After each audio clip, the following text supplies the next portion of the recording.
Hey everyone, welcome back to another episode of Trapped in the Mists, our Curse of Strahdale here on the RPG Storytelling Twitch, YouTube, and Facebook Live channels. Hey everyone, I'm glad to see Hey. everybody. Hola. We are missing a Riss this evening, which is not a worry. The mists swallow them up and they will be safely delivered back upon your successful completion of this shrine or withdrawal, whichever comes first. Um, but so, as we continue forth in our adventure, we just need to take care of a little bit of housekeeping before we jump right in. Um, and I just want to take a moment to appreciate everyone who's watching out there, either live or afterward on the recordings on YouTube. Um, you guys really mean a lot to me. I like that you enjoy our story, and yeah. If you are looking to go either direction, either to find our live streams, or if you're looking for some of the recordings to watch again, rpgstorytelling.com is going to be your best bet to get wherever you're trying to go. It has all of the links, it has all of the socials, it has all of the goodies, it has the merch because merch is a thing. It's still wild to say that. It's never not going to be wild to say that. Smidge of imposter syndrome, but it's real, so just sort of wrap my brain around it. It's good stuff too. You could, I say it all the time, you could literally furnish an entire house with all the stuff in there. It's so crazy. The some of the things that we got going on. It's amazing. Go check it out. And like even beyond just like the little like detail stuff, there's some pretty meaty things that Sarah's been working on. I won't say we, because Sarah's been doing it. That Sarah's been working on and has been able to put up there. So definitely worth your time. There's products. There's articles. There's just about anything that you could want. It's pretty comprehensive. So go ahead on over and check it out. Sarah, what you Let's see. want to spotlight anything? Of course I do. So, speaking of all the merchandise we've got on the store, we've got shirts and mugs and notebooks and blankets and posters and blanket. Did I already say blankets? I might have already said blankets. Puzzles. Puzzles. We've got Blankets. gaming mouse pads, blankets. We might have some T-shirts in there.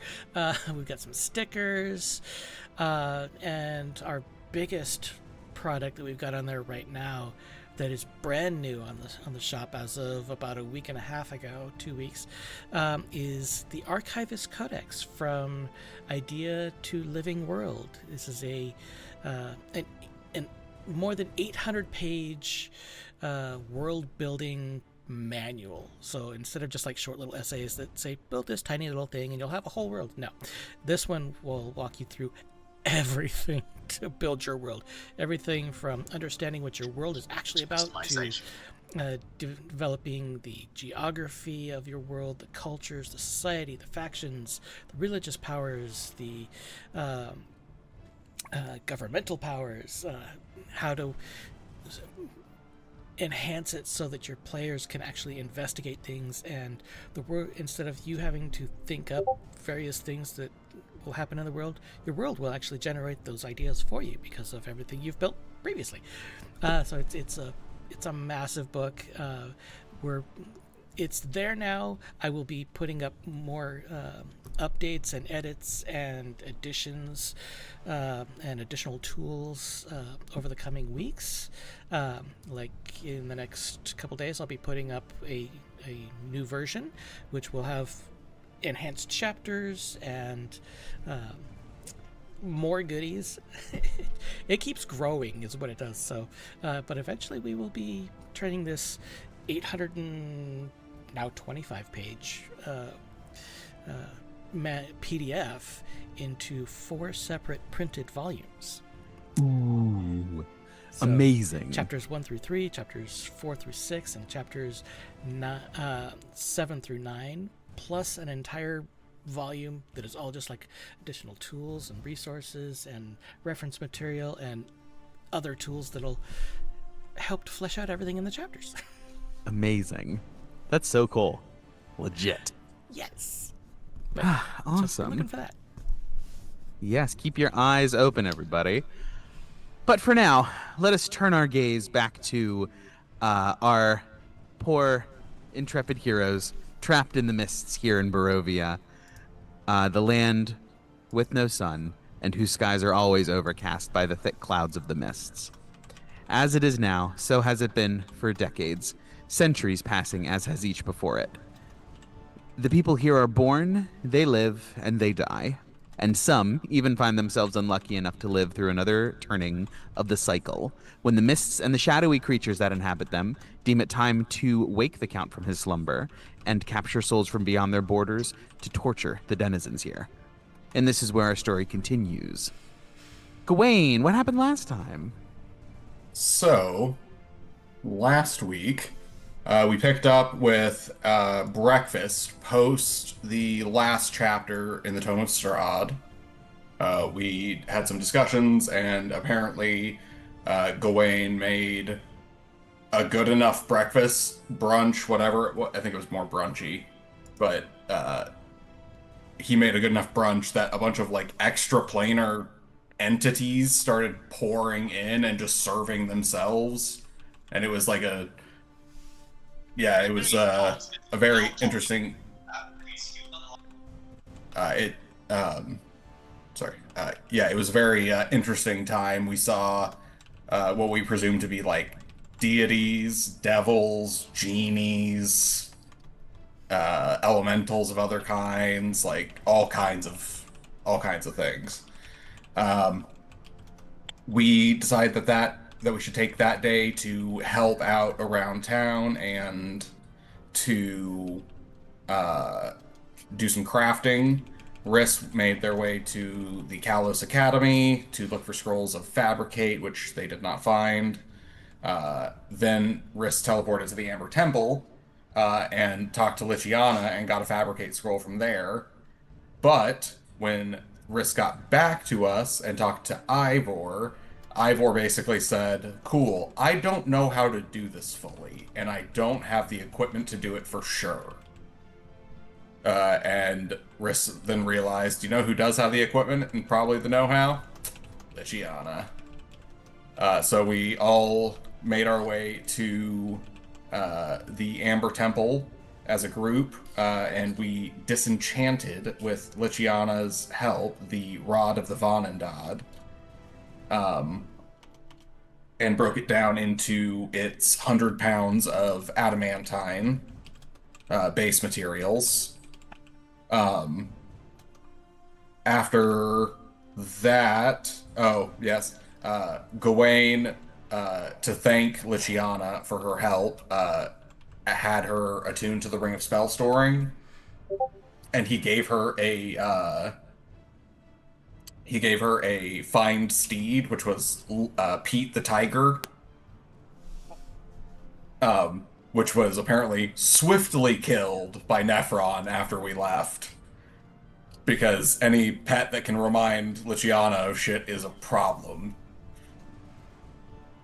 It's probably all why about controlling the information. It's probably why she doesn't have a familiar, to be honest. She probably like forgets that she doesn't have one, and because it was like fucking smoked by Nephron like 300 years ago. Like she regularly summons one, but he continues to not kill it, but dispel magic. He just counterspells the find familiar. Like, what? Why can't my ritual happen? What the fuck? I've tried this ritual and it just doesn't work, so now I've given up trying. Well, no, that would require memory. She just keeps doing it again. Anyway. We learned that the rock's name apparently was Larry, that we killed. We made our way back to Vallaki, and we got 4 hours of downtime, where I can't remember what everyone else did, but Gawain put some hours into his Druid Initiate feat.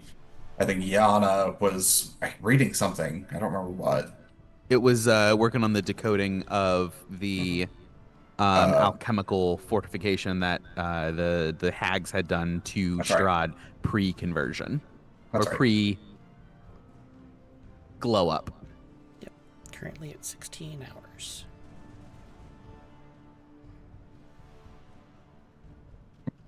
Um, but then, yeah, I think we did that, and then we cut to the next morning, where again, Gawain made breakfast for everyone. You know what's wild? Theoretically, we should be rolling this shit 3 times a day, That's fun. but we don't, because good God, that would just be chaos. Uh-huh. I mean, when you call it out specifically and we role play it, we'll do something. Yeah. Uh, but yeah, made a breakfast, and everyone who ate it became resistant to poison damage and have advantage on saves against poison for. How long was it? I think it was 4 hours. I think 4 hours. Yeah, that sounds right. So, going into the swamp, we then went to the swamp fane in Berez. Uh, we Before we went to start the swamp fane, we went to Berez. We went and dug up the thigh bone of Saint Markovia, which had a note from Strahd, who had found it after we buried it, not knowing it was us. Um, so we have that. That is in Yana's possession. Hopefully, she will be clubbing Strahd to death with it, or undeath, redeath. Something Permadeath? like We'll that. go permadeath. We'll go with permadeath. We're hoping for permadeath. Uh, but then we went to the swamp fane across the river. Sir Radovan appeared, read us a rather, I can't remember exactly what it was. Yeah, it was okay. Yeah, it was a rather lengthy thing, but basically, um, we were looking for. We're going through like a dungeon, but it's not really a dungeon. It's just a bunch of puzzles in a row that are like guiding us to some conclusion, I'm assuming. Mm-hmm. Okay, cool. Just wanted to make sure because I was a little Yes. confused. There are I didn't do a great job of describing it. So this is actually a great spot for me to jump in and sort of re-describe a little bit. You guys arrived at the Shrine of the Swamp Fane. I realized as I was looking over my planning that I did not have any actual like I had I had vibes planned, but I didn't have a lot of like structure. So as you guys go through this, I'm sure you will remember there are periodic wisdom saves against something called despair. Mechanically, it's just a point of exhaustion. However, if you get to 6, you do not die. You, however, are incapacitated. And all of these levels of despair will dissipate upon withdrawal from the shrine. Can you remind us what the CDC is, right? DC is 15, which is not super high. Most people will succeed except on a nat 1. However, the more you fail, the harder it's going to be to succeed because with the new exhaustion mechanics, every single roll gets a -2 penalty per level or per point of despair. So, what used to be just a nat 1 then becomes a 3 or lower, and then it becomes a 5 or lower, and it just gradually builds. If you fail by 5 or more, you also lose 1 spell slot of your highest available level. As your magic is drawn out by this very shrine. Just It affects everybody starves. except Yana. Yes. Mm-hmm. Yes, it starves for magic because Strahd draws everything out of it, this seems to be where he gets his absolutely broken spellcasting abilities from. And this is straight roll, or do we add anything to it? It's a wisdom saving throw whenever I You call get for it. but you get a +5 from being next Oh, to yes. the way. And But Mhm. we're not doing it right now. Yes, not right now. That's just Okay. I will call for it here shortly. It's periodically. Okay. The as you guys entered, and sort of entered the shrine, these standing stones. You've been here once before in the tome when Strahd desecrated this place. You stand here again. It is fallen into ruin and disrepair, even more than it was in the book. The mists here are thick, and as you stand here, they grow closer and closer until your visibility is not 10 feet in front of you. As you progress, they reveal step by step sometimes, like just a few feet at a time, until they open up into a clearing where there is a familiar-looking altar. It's not altogether dissimilar from the one at the Forest Fane. And you know this to be the central altar of the shrine where the gem will be at some point. It's relatively plain in this area. It's a small pocket where of visibility, effectively. On the altar, though, is a piece of parchment that said, let me look. And as a reminder, Ned has tremor sense up 60 feet. Mm-hmm. Oh, I didn't put it down. Effectively, this piece of parchment said you are looking for 3 truths, or 3 revelations. One is the lie that Strahd told himself. 2 is the lie that Barovia believed, the lie the land believed. And 3 is the truth that Strahd cannot face. As you guys sort of took in this space, one area along like the wall of this mist opened. And as you walked through, there was a standing stone, a monument, a monolith that said, the lie that Strahd... Is it the lie that Strahd believed? Now I'm second guessing. The lie that Strahd told himself. This monolith said, it chiseled into its stone facade, the lie that Strahd told himself. You first encountered a forked causeway that sort of branched into 2 different paths.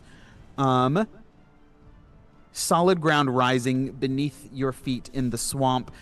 An ancient stone causeway suspended above the stagnant water, its surface worn smooth by countless years.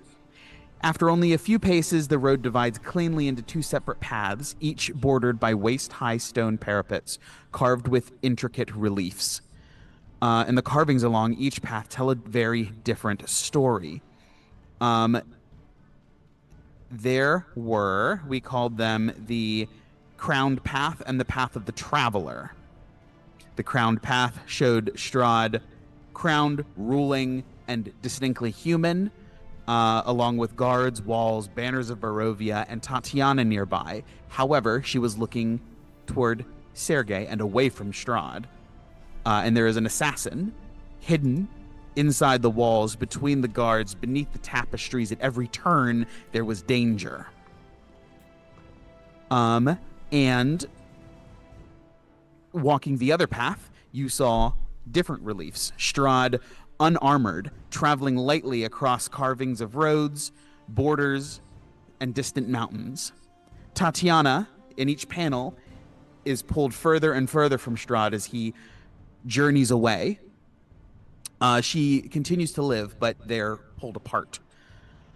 And this dagger-wielding assassin lurks in the hidden recesses of each relief along the path of the traveler as well, also present on both sides. After debating what this might have been, I'm going to retcon a little bit. And Sir Radovan steps up and sort of addresses you guys, because this split path sort of arcs off separately, and then it rejoins on the other side. Each one is isolated in the mists, and then on the other side you see that they join up together, and you're able to sort of walk a loop around through both paths. Once you rejoin on the other side, Sir Radovan sort of like turns up his glow and becomes apparent to you all. And he looks back upon the walkway and then back to you all. He did not seek damnation. He sought to survive.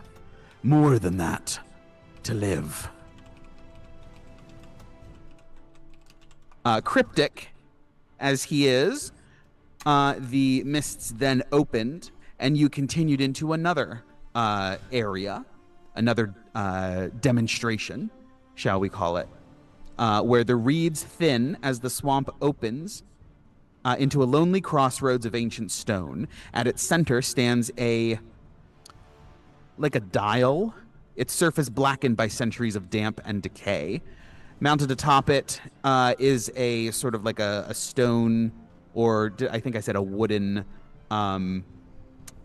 needle or a pointer that is able to move and spin freely. However, every time you move it, it pulls itself back to its current position. There seem to be 3 distinct sections on this dial, 2 of which had been broken away, and 1 remaining that says, advance. Upon some investigation, the party found the other 2 elements, and sort of they reconnected almost magnetically. One says hold and one says withdraw. And every time the party spun the little needle on the dial, it spun itself back to advance. It wouldn't allow itself to rest on hold or to rest on withdraw. And as you guys sort of completed your investigation of this area, Sir Radovan again approaches. He could not bear to look at the choices. He refused. And that is where we pick up. Can you put those last 2 messages up for I us? sure will.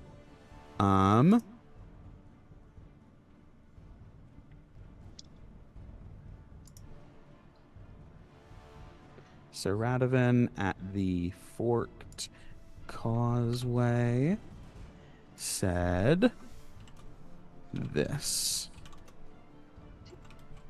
And then at the So were weathered- those the only 3, or were there more on the dial? Those are the only 3. It was like a pie chart divided into thirds. One said advance, one said hold, and one said withdraw. Hold and withdraw were broken off and discarded. Hold was just sort of off to the side. Withdraw seemed to be actively hidden out of the way. And the one that it keeps landing on is advance. Okay. Is advance, correct. All right. Interesting. All of these are under the heading The Lie That Strahd Told Himself. I mean, if he's that's dead set on his true love, I guess advance is the only option for him. And with this second cryptic message from Sir Radovan, the mists open up once again to a short walk to. Oh, so they just opened up after we put those things together? Correct. After you sort of investigated, Sir Radovan says his piece, and then the mists open and reveal your pathway to the 3rd area. Will there be a clear delineation when we go to the next part? For example, like, all this is under the lie that Strahd told himself. Will we know when we're out of that section? Yes. Okay. Also, Yana and Nedro both have 1d6 bardic inspiration from Gawain still. Good to know. And Ned and Riss have immunity to poison rather than resistance. Yes. And Ned's tremor sense lasts 10 minutes, so once that is over, let me know, because I'll just reuse it. Mm-hmm. Sounds good. Is there only one path forward? Correct. Only the one path forward.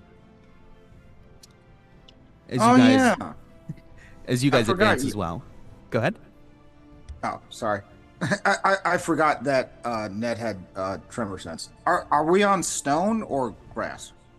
Yes. It's marshy, but there's bits of it's like a swamp with monoliths and bits of stone sunken in, which Ned is easily able to perch on and sort of like get an idea of what's around him. Okay. Good job, man. And upon the finishing out in the second area, I need everyone to make me a wisdom saving throw. Oh boy. Goody. +5. +5 for Thank you. Gawain. I will 23. give Ivor a bardic inspiration as we progress to the next area. Got an 18. And yours is a D6? Only Yes. if you need it. Okay. Only if you fail.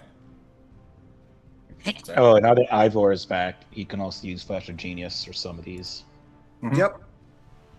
We couldn't last week, so we just got screwed. That is... Yes. Then again, it was Ivor in that just- one. It was in that Operate one, so on- it doesn't matter. Okay, Yes. so does a dirty 20 do it? Yes, dirty 20 will succeed. Okay. All right. As you guys advance and continue forward, the emotional weight of this place draws you. It wants to draw you to your knees. It seems to sap at the very energy inside your bones, pull at everything inside of you. Like your nerves want to just sort of like slide out your feet. But you steel yourself and continue onward. So unlike Ivor, actually Ivor's the only one. None of our other characters have any physical way to disappear when the player isn't there. So does Risk need to make a save? No, I was just gonna swallow him in the mist. Damn. Oh, so I can't do Damn. rope trick or anything? I mean, you could do rope trick if you wanted to. Must be weird. I mean, just for Risk to just jump into while we're doing the rest of this? Yeah, just to keep them safe. Yeah, sure. I'll pop Gotcha. No, they'll be fine. No need, but good looking out.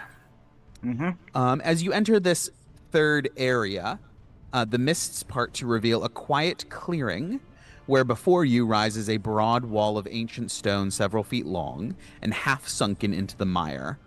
Moss and hanging vines veil much of its surface, though a large rectangular section remains strangely untouched, as though time itself has refused to claim it. And even from a distance, you can tell that the carving is similar to the others you've encountered within this shrine. And as you approach, you see it depicts a young nobleman standing motionless before a great stone crossroads. Two roads stretch away from him into the distance, though where they lead cannot be seen. He has not yet chosen. He has not yet chosen. As you look at this mural, this carved mural, this relief, the noble seems to be Strahd, very clearly. There are little details about his clothing, little details about he's facing away from you. You don't see his face just yet. But even from the back, you can tell that it's Strahd. The details are just crisp and clean. I can always tell that ass. That's how it is. Love to see him go and to watch him walk away, you know? Mm-hmm.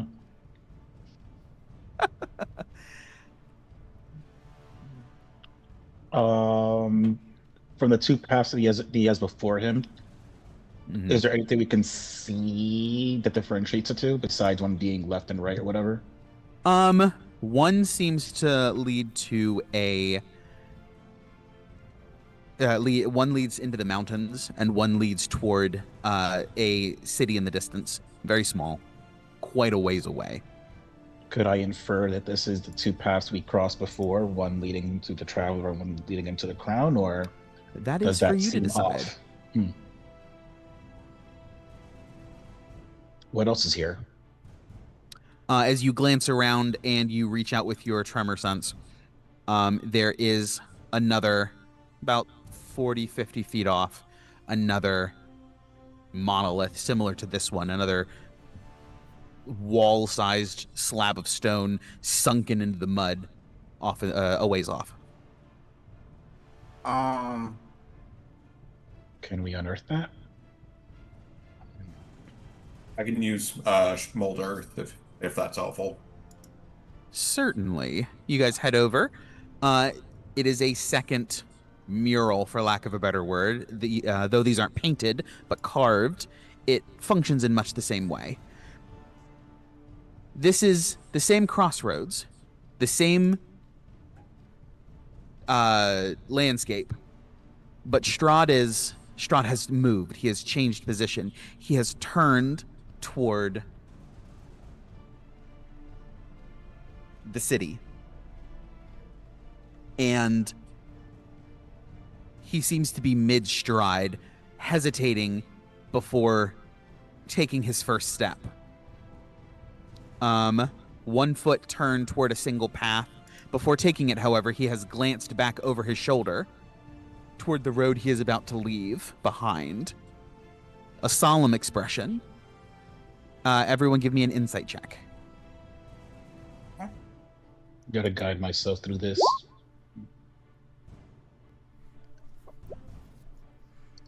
Okay. Ivor, don't forget you have guidance as well. Ooh, I forgot I gave myself proficiency in this so I can get a +4. I got a 6. I got a 7. Mm. I got a rock. God damn it! I knew someone was gonna say it. I got a 15. I'm trying to figure out if I want to use that bardic. I think I will use that. Oh wait, the bardic is only on a failed, so is a 15 Correct. pass? 15 will be enough. Okay. Ivor? Cool. 17. 17. Ned and Ivor, you both realize the look in his eye, the way his face is portrayed. As he glances over at the other road, it's as though he knows he will never return. He will never see this path.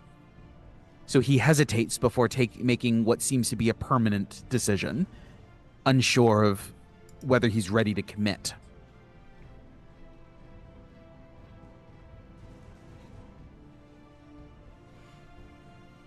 Okay. And then checking again after my sense, are there any other of these around, or is it just those two? Now that you have moved to the second one, you can sense a third one even further off, another 40, 50 feet away. Okay. If it's covered in mud, I will use shape water to move that away. Yes, between Gawain and Ned, shape water clears it as you guys approach. The third carving captures the very moment of decision.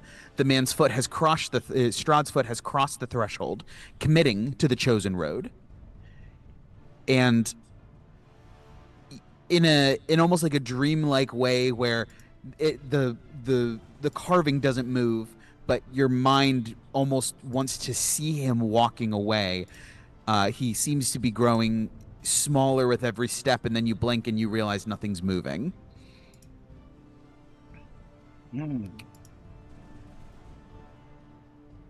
So he's chosen his path.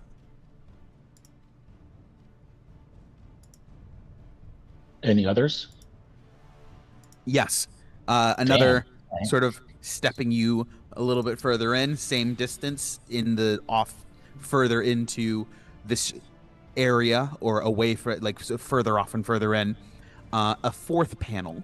The crossroads have vanished entirely. Strahd continues walking, but the foliage around him has grown dense and sharp. There's thorns, there's eyes of lurking predators. It is a dangerous terrain. And yet Strahd has closed his eyes and is walking eyes shut. Remind me what kind of terrain this is? Is it like he's in a forest, he's in a city? What is he in? A dark forest. Thorns, predators, very dangerous seeming area. And the two choices before, when he was in the beginning, were what? He was walking towards either a city off in the very far distance or toward the mountains. And he chose the city. He chose the city, and this seems to be a part of the journey.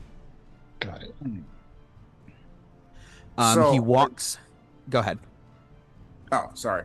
So are those thorns before us now, or Just in the carving. okay?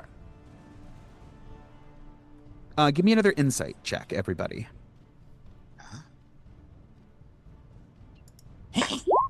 8. 13. 15. Hold on, I'm gonna add my guidance. 25. Again, Ned, Ivor, there is a purpose almost in this, not quite moving, but sort of like mind playing a trick on you way. Strahd's steps seem to be with conviction that he has no intention of turning back, and he walks as though he is convinced there is nowhere else for him to go. Closing his eyes to all of the dangers around him. He's an asshole, but I kind of feel bad for him. I used to, I no longer do. Anyway, anything else around us? A fifth monument off in the distance. As you guys approach, same deal, a little bit of shaped water, a little bit of mold earth. The fifth relief depicts this same road, thorns and shadow tightly around Strahd now, right up against him, all but reaching out to consume him themselves. He still walks forward with his eyes shut, but now both hands are tightly pressed over his ears, as though refusing to hear some unseen voice calling after him. And yet, he seems still in stride. So he's still in the forest. Mm-hmm. And now he looks like he's bound while he's walking by thorns. Not quite. They're reaching out to grab him. They're reaching out to do that. They haven't gotten him yet. In any of these reliefs, or has there been that depiction of the assassin? No, not in these. Okay, and he has his eyes closed still in this one. Yes, eyes closed and hands over his ears. Yeah, And but he's still walking in stride. And then looking in front of him, still you don't see like the city or anything. It's just forest. Correct. Okay. Is there more? There is another off in the distance as you guys approach. Same deal, clearing it out. This sixth carving shows possibly the journey's end. Strahd is now crowned with twisting, asymmetrical, sort of a twisting asymmetrical crown rising from his head. He sort of towers, taller, longer limbs, almost more of a predator himself. Bestial, claws, fangs, vines twisted all about him, thorns seeming to sprout from every bit. He has been taken by the darkness that was crowding him in the previous carving, and now he stands I hesitate to say consumed by, perhaps consumed by it, or bearing it willingly. His cloak hangs like tattered wings. His face has become gaunt and cruel, the familiar, sunken, vampiric visage that you have come to know. Despite the crown upon his brow, he is, as in all six of these reliefs, utterly alone. No subjects kneel before him, no companions at his side. And as he looks out, there is the city that we saw in the first few carvings, but it is not the same city. The shape is unmistakably similar. It comes to the same peak, but what seemed to be, in the very small and distant perspective of this city, a shining, wonderful example of civilization, is now a rotted, run-down ruin. Everything has been dilapidated. Everything has been virtually destroyed, and only a few large like structures rise, just enough to give you the silhouette to realize what this is.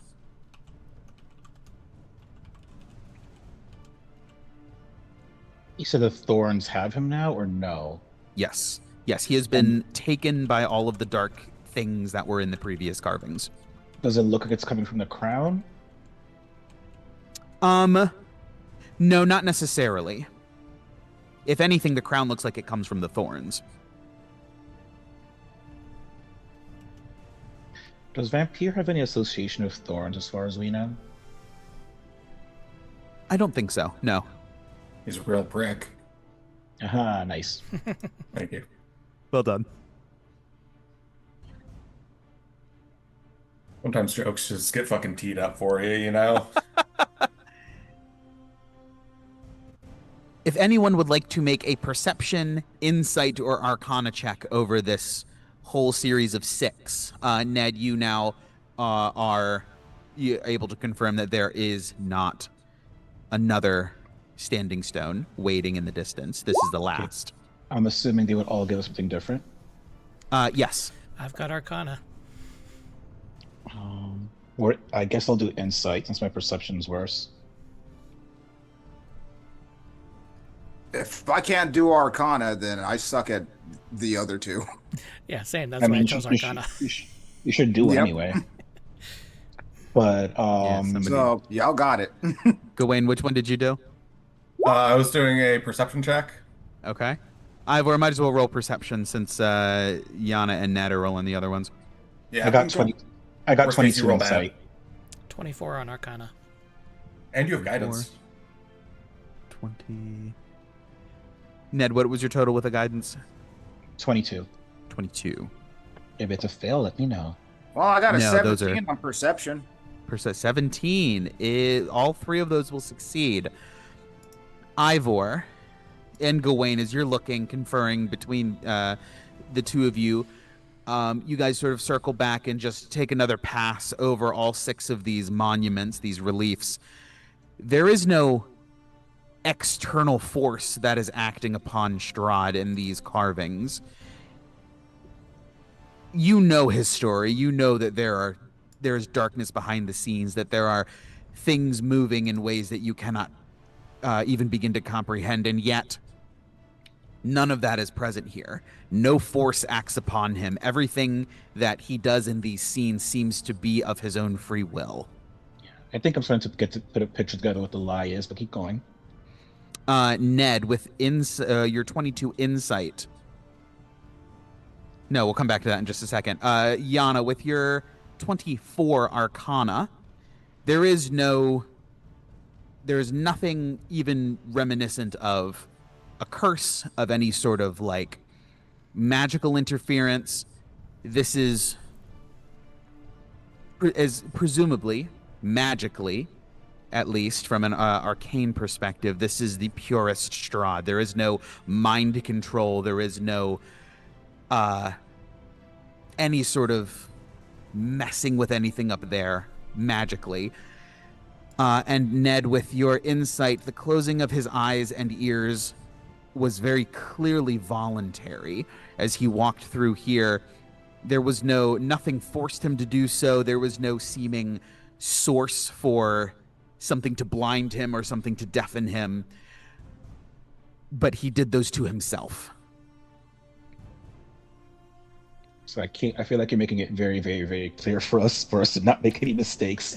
Well, it's not a that the lie he told himself is that he was forced to choose the darkness and or vampire, and we're clearly seeing, based on the history we know about him and these reliefs, that is not the case. That he made these choices to go to the darkness. Maybe, I don't know. I don't know if there's more to this place. And Sir Radovan appears, as he has at the end of each of these 3 areas, as you guys sort of congregate at the 6th monolith. And he regards your group. The land remembers the moment he stopped listening. And the wind picks up and sort of blows through, and the wall of mist in front of you opens, and you are back looking at the altar that you arrived at, where you started out from. Hmm. So that's the end of like the lie he told himself. Correct. Okay. And can you put that last message from Sir Radovan? Yes.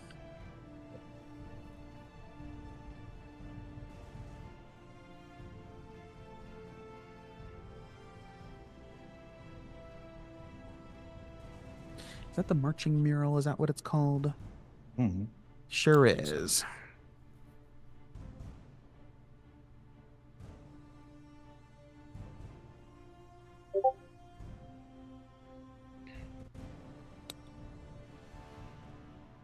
All right. But yes, the altar is in front of you. Seems to be the same the last you left it. Unless there was anything specific you guys had in mind, as you step into this area, the mists close behind you, and in another location they open, similar as they did the last time. As you step into the next chapter of this shrine, so there doesn't seem Go to ahead. be like anything that's like indicating that we need to give some kind of answer or reply to that question. There is that's a very good point. As you are in the central area with the Thane Shrine's altar, there is a secondary piece of parchment that lies blank right beside the parchment that has these three things listed: the lie Strahd told himself, the lie the land believed, and the truth Strahd fears. Just sort of opposite it, and beside it is a inkwell with a feathered quill. Do I get the indication we only have like one reply per response? If we get any of these wrong, we're screwed. Not necessarily. There's nothing to indicate that. Okay. Do we need to answer? Does it seem like we need to answer this now, or can we answer it later? It seems like. There is no pressure. If you would like to answer something now, you're welcome to. If not, there doesn't seem to be anything stopping you. What does everybody else think? Do you want to try and give an answer to the lie he told himself?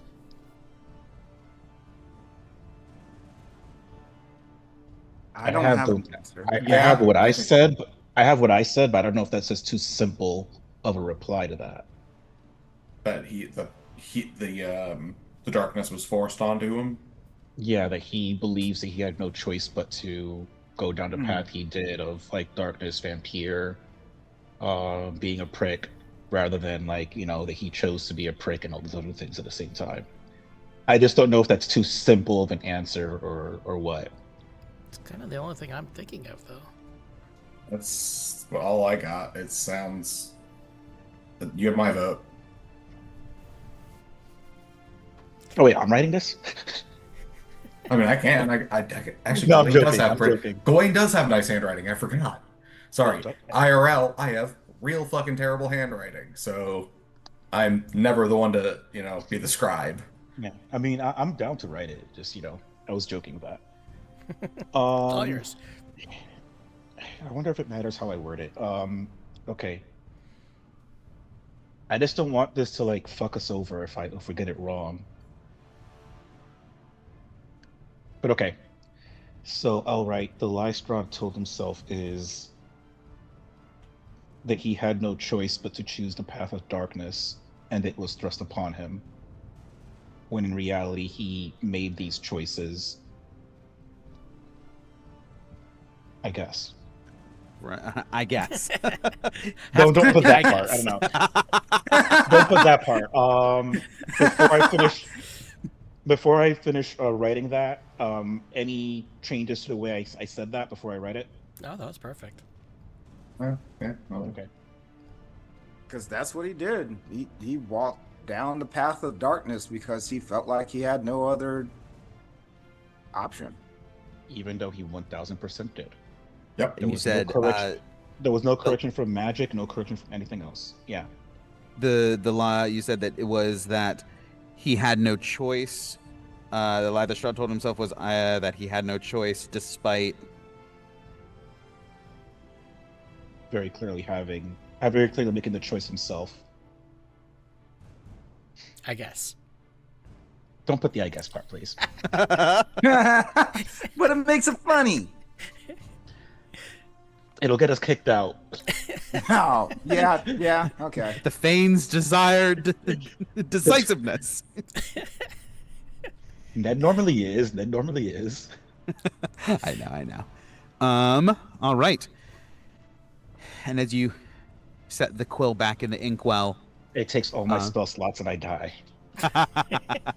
everyone give me a wisdom save. Fuck. I love how I love how your first concern was your spell slots, and then you die. Well, yeah, because it's taking our magic from us, and the sorcerer is all just like magic, so that would kill me. All right, let's see. Wisdom save, you said? Yes, please. It'd be a wild roll for a sorcerer. Like, I'm gonna use my inspiration because I rolled a 1. Ooh, very nice. Yeah, go for it. Mm-hmm. Much better. Much better. Got a 22 with Power of Gawain. Okay. Well done. 24 I was with ready to mark off a flash of genius for you if you need Not Not wouldn't on have that helped for a one, one. sir. All right, we got a 19 plus 24 for Yana, Huh? 22 for Ned, 17. plus 5, 17 plus 5. What is that? 20 something? 22 for Ivor, and Gawain, 17. 17. I have not rolled above a 10 this entire session, which is You don't need it. As long as you got 15 more, you're fine. Well, it's coming. Exactly. All right. Again, you guys push through this wave of just draining energy and push into this secondary path that has opened before you. As you step in, the mists close behind you, and a monument, you come upon another monolith that is carved. The lie Barovia believed. Oh wait, did we get no indication whether that was correct or not? You did not. Those bastards. Okay. As you guys step forward into this second area, the lie Barovia believed. Nope, that's not the one. The mists open into a trail that leads you into a shallow pool where dozens of weathered wooden posts emerge from the stagnant water. They stand in no obvious pattern, leaning at odd angles as though they have slowly sunk into the mire over countless years. Every visible inch of each post has been carved with tiny little hash marks. Some are carefully spaced in orderly rows in like little bundles, like 5 at a time. 1, 2, 3, 4 sticks in a bundle with a 5th one crossing. While others are scratched so frantically that they overlap into tangled clusters, making it almost impossible to count how many were supposed to be there initially. Can you describe this thing again? Sorry. What is this? So there's just a bunch of like posts, Tally marks. like fence posts covered in tally marks. Some are really organized, 1, 2, 3, 4 slash in little bundles, like tallies of 5. Some are just haphazardly scratched. There is a panic to it, as though because you cannot read whatever it was supposed to be in here. If there is anything to be gleaned from it, there is no information in those frantic tally marks or those frantic slashes destroyed in the panic. This swamp has long since claimed the bottom of the posts, and there is no sign of who carved them or whatever these tally marks were attempting to track. Um, can I discern how many tally marks before they came frantic? Yes. Give me an investigation check. Okay. I forgot my modifier for this. Investigation is +9. Don't forget your guidance. I won't. Ooh, 19 plus 9. 28. Right. All right. Yeah. 28. 28. Absolutely. As you glance around, these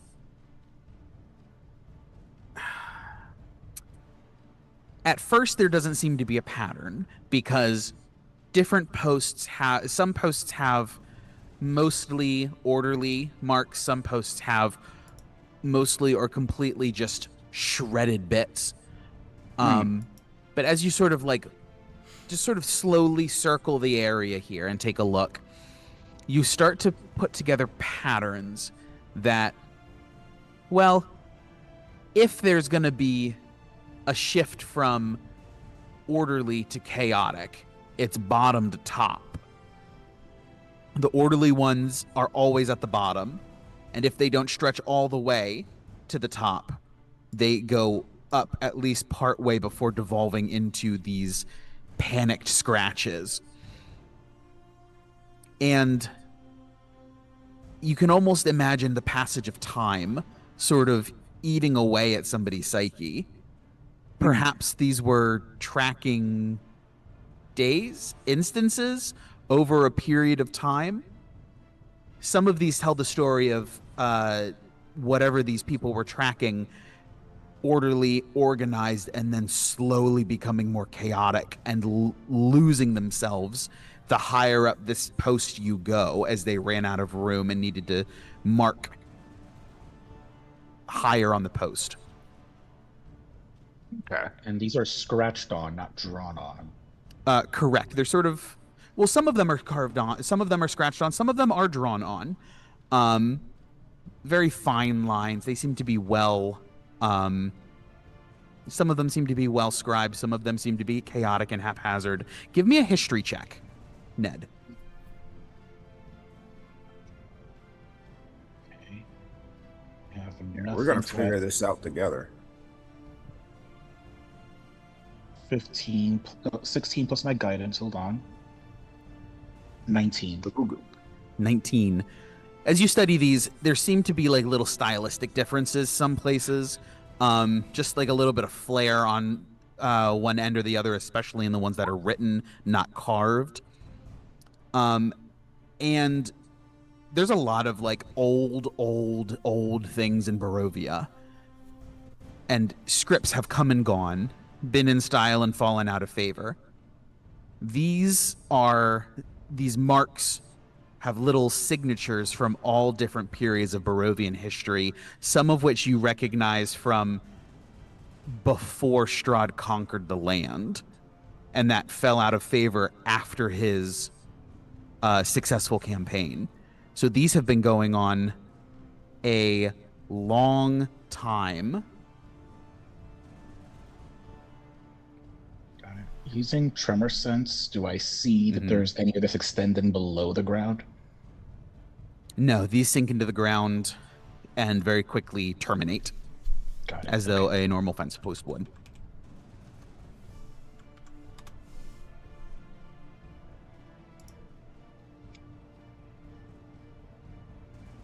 Anything else in this room then?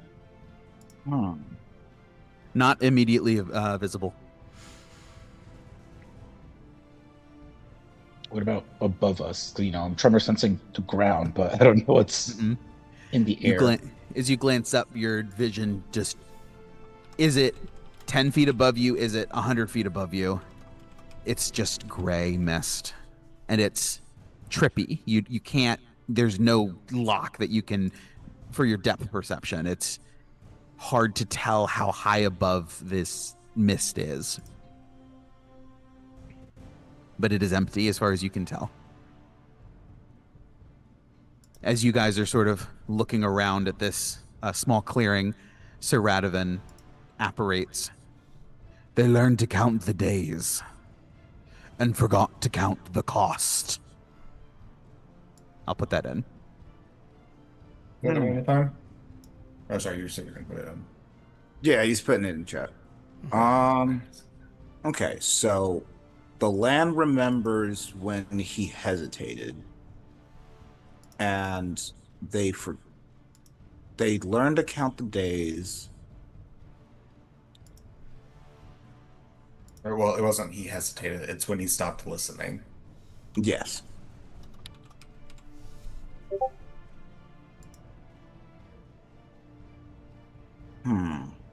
Now, the moment he stopped listening, that was for the lie Strahd told himself. So this is the first the lie Barovia believed bit. Okay.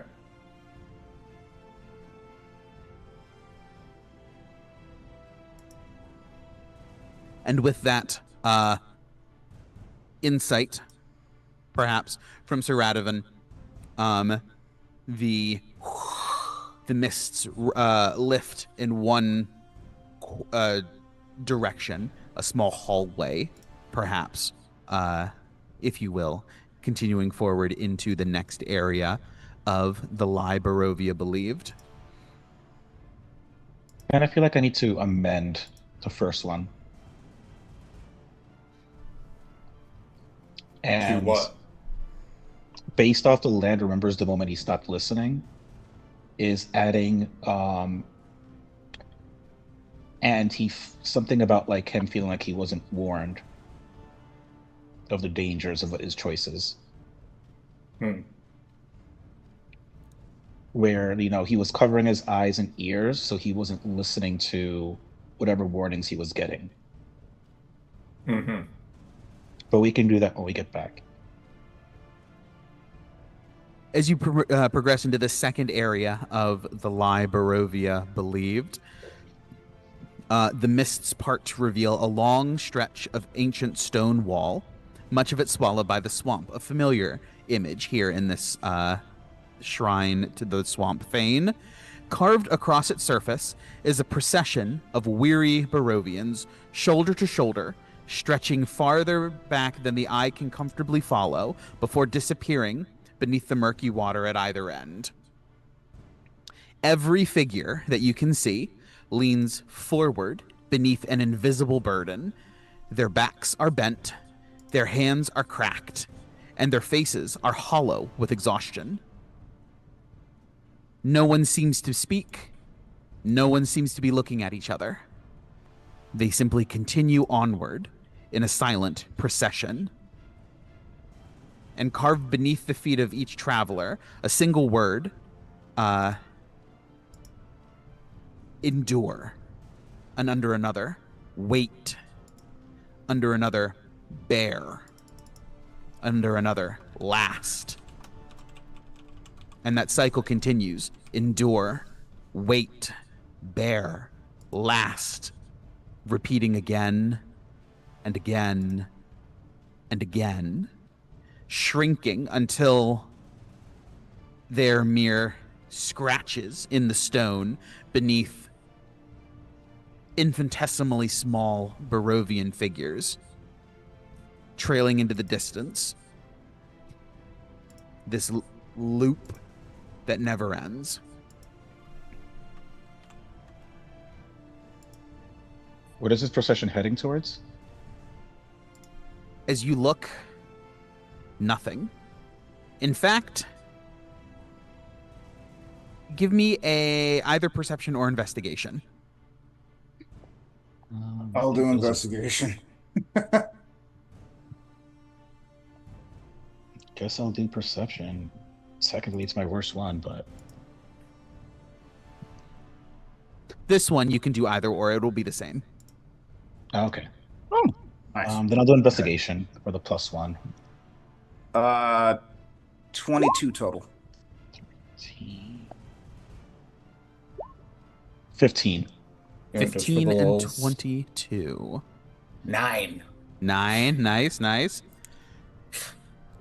As you guys investigate and sort of study, the road beneath the feet of these Barovians subtly curves back on itself. It's not immediately apparent, but as you sort of track and you look in the distance, in the background of this carving, you see a bit of carving that scoops up and appears to be very, very small Barovians. These guys are in a loop. There is no destination, and there is no starting place. They are just caught in this loop, enduring and waiting for seemingly nothing. I'm getting a picture of what this one might be, but let's keep going. Okay. As you guys turn, Sir Radovan sort of interjects and tacks onto the end. They taught their children how to suffer, but they forgot to teach them how to live. Mm-hmm.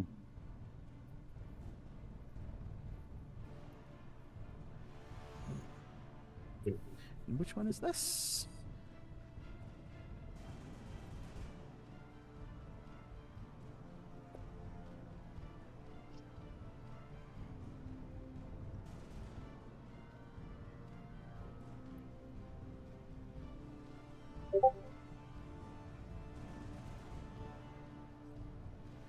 And as you guys turn to leave, a portion of the mist opens up once again, leading you into your third section.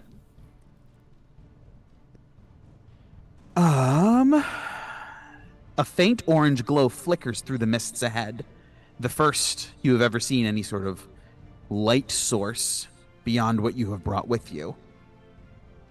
As you continue to approach, nestled among cypress roots are several small stone fire pits, each cradling a weak but steady flame. Though the fires crackle softly and give off gentle warmth, they cast almost no light, and their glow is very quickly swallowed by the surrounding fog, but a few feet away. Within the embers rest countless objects left to burn but never consumed. Broken chairs, splintered tables, weathered holy symbols, faded children's toys, simple wedding bands bound together with fraying twine. The flames never catch up. They never begin to consume something and flare. But they also, as you watch for a moment, don't die. They just endure. They continue to burn, unchanged, almost as though keeping vigil for something long forgotten.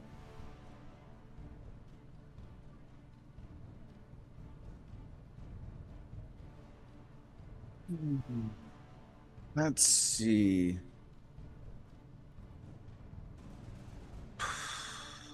Rick, hold on. Can you go over that one more time, please? Yes. Several little fire pits are sort of embedded down into the ground as water sloshes around them. A weak but steady flame flickers in all of them, and a number of seemingly personal items have been left to burn, and yet are never consumed.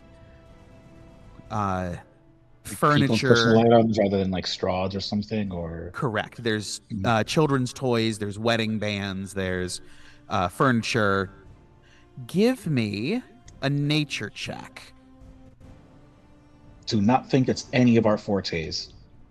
I mean, I think I like to think Goyen picked up a little bit of stuff from Sunflower, like not a lot. Well, maybe. What I mean is the proficiency in this. Oh fuck no! I have a -1, dude. That is what I meant. Yeah, +4, but no proficiency. Actually, I'm not proficient, but I have a +5. And that's a nat 20, baby. Nat 20. That's what we like to see. Oh, and I got a dirty 20. Just because I'm curious. There you go. Oh, that's a total of a 19. I need that to be clear. I got a 14. 14. Yana, what was your final? Tiny little 9. 9. 9, 19, 14. Ivor, what'd you get? Dirty 20. Dirty 20. Gawain and Ivor. The materials here that are being burned, quote unquote, are unsuitable fuel. It's not. Whoever decide, if the goal was to feed the flames, this was a very poor execution of that. The wood is like unprepared. It's wet. The cloth has been treated, and it's not good for burning. Personal items like wedding bands, that's not going to feed a flame. And so clearly the fire does not survive on the item sacrificed. Perhaps there is something else here at play. Anyone who would like to, upon this revelation, may make an Arcana check. I'll do that one for sure. Sure. Definitely. Fuck it. Anything specific about Fey Fiends or Undead in this? No, not for this. Okay. I'll give you for Fey because this is the shrine of the Swamp Fane. Okay, so that's a 24. Very nice, really very low, I got a nice. 13. 13, 17. 17. That's another 20. Nat 20. Another nat 20. Nice. See, you're making up for the rolls you said were bad before. Yeah. There you go. Because he That's a was to- rolling that's a- good yesterday. That's a good. That's a solid 19 again. Solid 19 again. It's still a nat 20. It doesn't matter if it's 19. Correct. All of you guys, clearly, because these items are not consumed, nor are they suitable for sustaining a fire, there must be some sort of enchantment which is allowing these flames to continue to burn. This enchantment is not like a evocation empowerment. It is more preservative, designed to help the flames continue, not to spread and fan up. This fire is not designed to or capable of thriving, only preventing the magic only prevents it from going out. It is a fire, but only in the weakest and most technical sense. It barely illuminates, it barely heats, or barely warms, and it does not consume items that are thrown into it.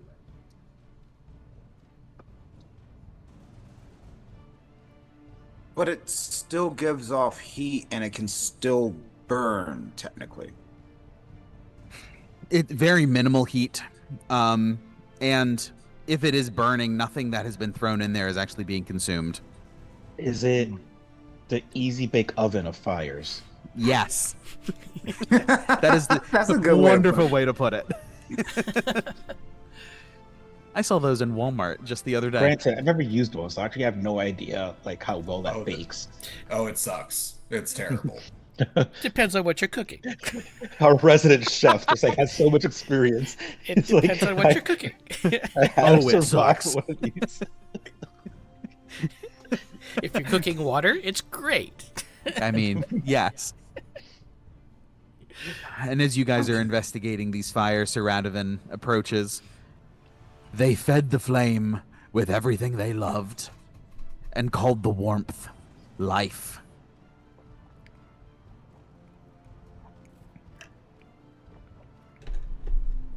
This is Story of a girl. Try to river and drown whole world. Quit. No more. We can't afford it.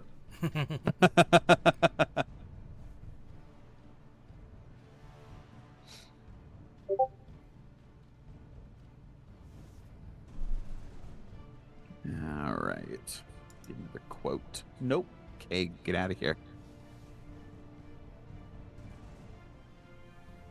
There we go.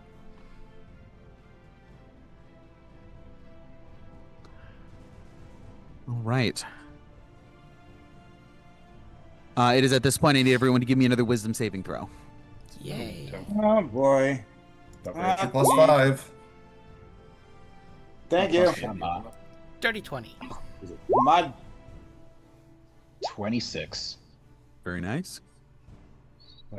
7.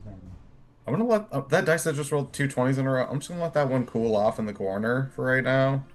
I'm gonna use another one. I just want if we get into some shit, I just want to have that like ready to go because that's got some good juju on it apparently. Gawain, but I might have to winning use your streak. D6 here. What'd you you roll? I got a 7 + 5. That's 12. I don't think that's gonna make it, so I think I gotta use your D6. You can't use a D. Can you use it on a saving throw? I forget. Yeah. Bardix? Can I use it Okay, here? cool.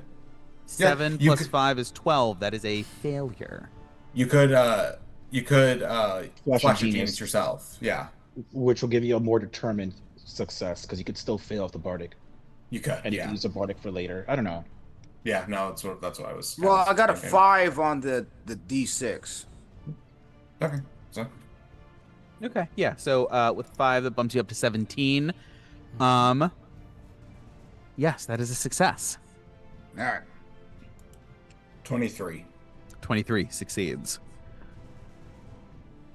As you guys begin to move to push, you're hit with this boom pulse of just drain. And you're able to push through it and shake it off.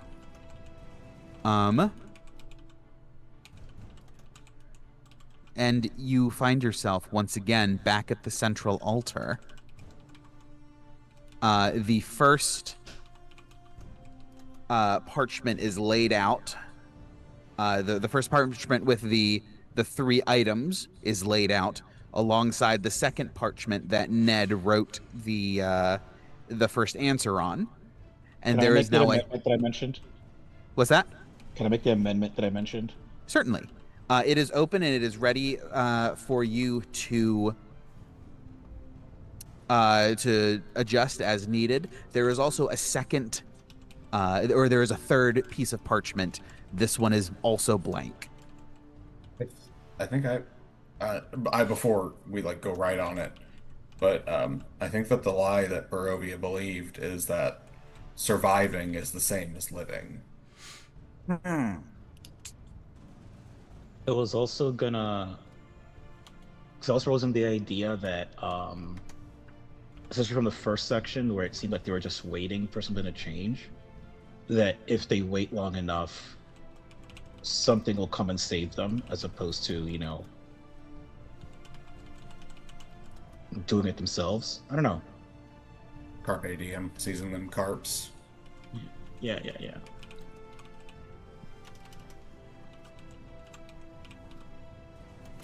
Because I said they learned to count the days and forgot to count the costs. They taught their children how to sew. No, maybe you're right based on these. Sorry, for the first one, what I wanted to amend was, besides like him saying that like he had no choice, is the idea essentially that that he wasn't that there was no warnings that this is a dark path he was going down on, when in fact there were. He just wasn't listening.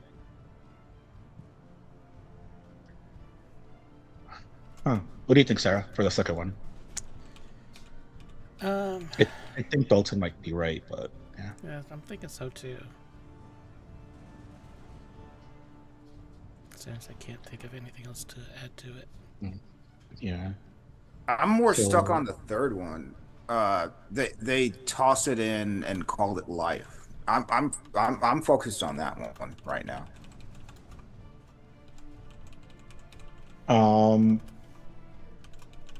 They're pretty much giving it what they believe that all they have, and Giving up all their like earthly possessions. And then the little they get back, they think is like, this amazing thing, when it's really just this easy bake oven of fires, as opposed to you know, like this grand state of the art oven that I have no experience with these things, but maybe Dalton does. Yeah. Ooh, yeah, no, Dalton there's has just really trauma. no, there's just really, these really nice like French ovens, like these ranges. Oh, they're so nice. Hmm. They're ridiculously luxurious, but they are the nicest shit to cook on. Calm down any further, and we can't stream this on Twitch. Mhm. Or even though I don't know cars, I know enough for this. TOS, TOS. They thought they were getting a Rolls Royce, and they got, I don't know, a Camry. Yes. Look, all I'm doing is describing an appliance. If you find that erotic, that's on you, man.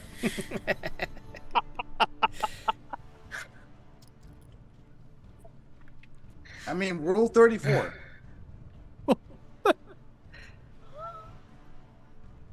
Oh man, I Uh, don't think you should stick anything in a range except, nope, anything. Period. Exactly. Nothing should be broiled. They thought they were getting the Wish spell, and they got the 2014 version of the True Strike cantrip. Yes. Because the new one is actually nice. The I new just one is want to actually not bad. keep it in the D&D, keep it in the D&D language. Let's go for that. I imagine that's in character. You know, it's like they wanted Wish, but got this archaic version of True Strike.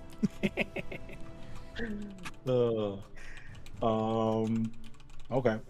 I feel like if there's like a chance to like for example, let's say we get them wrong and there's a chance to like correct them and this one happens to be wrong, we can go with some idea of mine since it's the only other idea we have.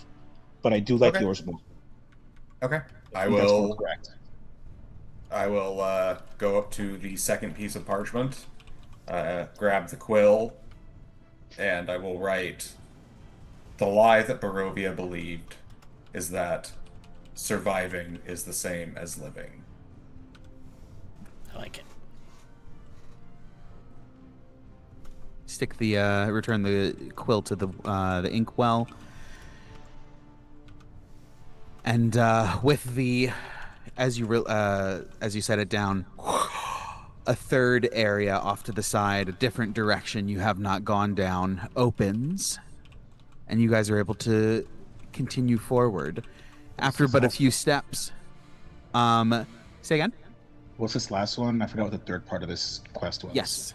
After just a few steps, a monolith appears that reads, "The truth Strahd fears." Got it.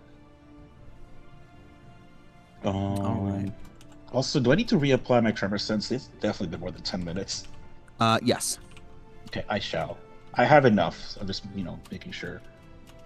Also, just in case it's relevant, I also have daylight on my helm for the next probably 45 minutes. However Okay. long it's been. Because he used his pretty immediately, so. Yeah, we'll call it that. Also, dumb question to ask right now. If I wave my hand in front of myself, does the fog disperse? You see it move very localized and like just sort of. It's almost like it's very thick and heavy, almost like trying to wave dirt out in front of your face when you're underwater. It doesn't move very well, and the rest of the fog around you undisturbed. Wait, since Ned can control water and fog is basically water, can't he just like clear away? There was one master of the mists, and he does not give control to anyone else. Okay. But I'm All going right, to take that just- power from him specifically, and I'm going to be the one waterbender. The waterbender Strahd fears. Hey, a waterbender with holy water is scary. And Oh, the yeah. only reason I haven't gone deeper into the waterbender route in this game is because they have very poor choices for water stuff. And anytime you make a water class, it's trash. Mm-hmm. Yeah. We actually, I agree with you. We actually, in one of my other games, created a full waterbender class, of a monk, and it was actually really good. I could do it if, like, basically I were to reflavor a whole bunch of spells into different things. We'd have to change damage types and a whole bunch of other stuff, but that would take effort. Anyway, going down this path, what's up? Fair enough. As you guys approach, or as you progress down this pathway, the swamp gradually gives way beneath your feet. The sucking mud and tangled roots recede, replaced by a broad path of pale stones that remains impossibly dry despite the marsh surrounding it. It's only a few feet wide that the marsh withdraws, and then it is still swampy out there. But this small, several feet wide pathway rises beneath your feet as you walk. Not a single reed or creeping vine has dared to claim it, as though the swamp itself refuses to cross an unseen boundary. After but another moment of walking, go ahead. One more time, please. So the swamp gives way to a couple of feet wide, very, very clean path, almost as though the swamp is like leaving it alone and refusing to get involved. And as you guys walk along this path, you don't leave dirty footprints. You don't have any impact on it whatsoever, really. And you see, after but a few more steps, a simple stone archway. It bears no gate, no door, no lock, no sign that it was ever meant to keep anyone in or out. And yet, as you look through it, the image of what it lies on the other side is distorted, almost like it's underwater. This is clearly some sort of magical gateway, portal. Beyond it, the white stone road continues, vanishing in this watery distance. And it is raised several steps up out of the water, even beyond where this path is. As you sort of approach and start looking around, at the foot of the first step, pressed deeply into the stone, a single boot print, almost like the most perfect boot print that you can leave in like wet cement, and then it dries. The only sign that anything has been able to affect this stone walkway that you have seen since you started walking on it. Okay.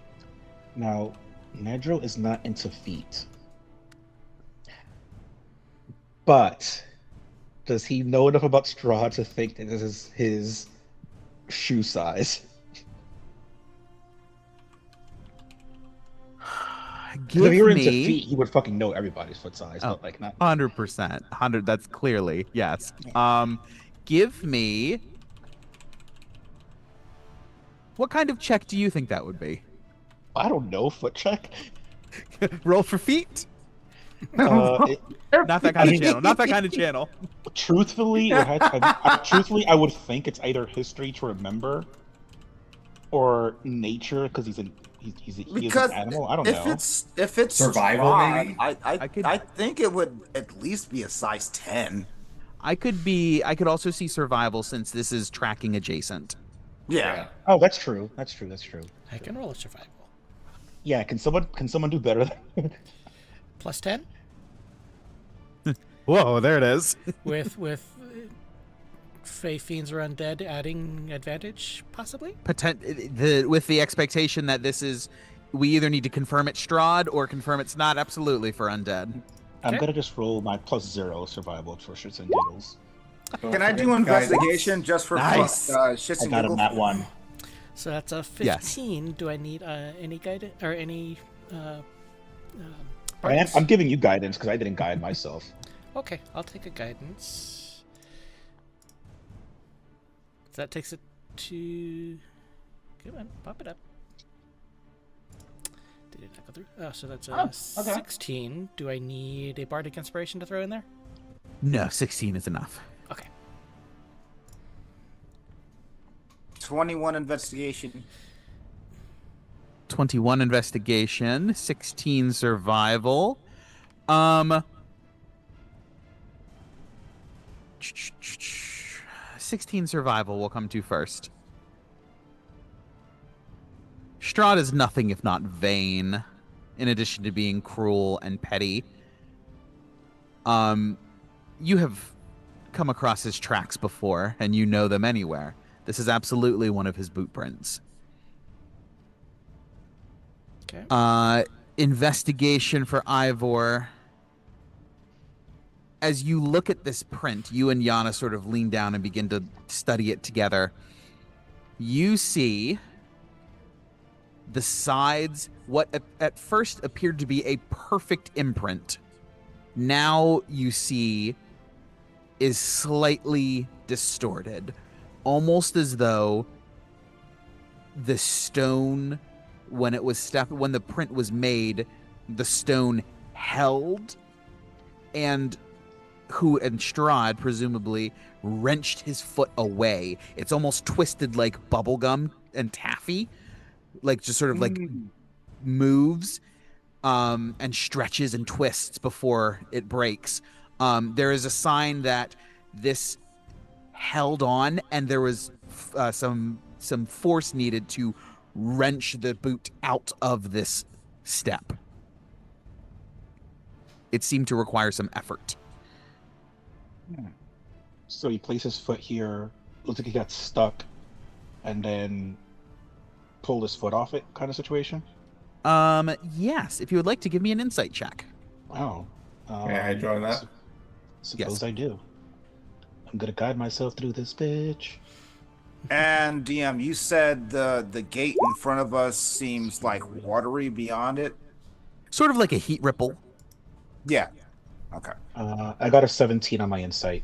17. Very good. 5. 5.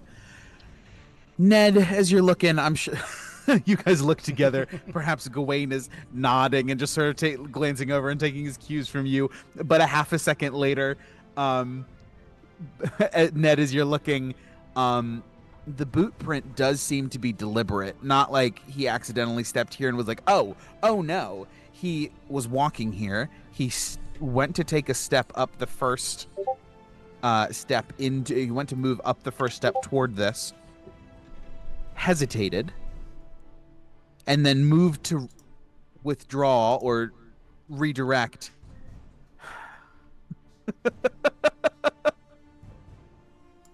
He stepped up, hesitated, moved to leave, felt the pull from the stone, and wrenched his foot out of there. Both the approach and the withdrawal were intentional. Also, sorry, does this gate look like anything we've seen in Barovia or any other place? No, it's just a simple stone. It's nothing special. It's just stones stacked on top of each other and then slowly curving into an archway with a keystone at the top.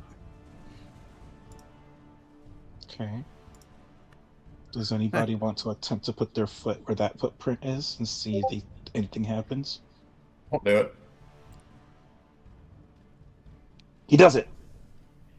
He does it, stepping up.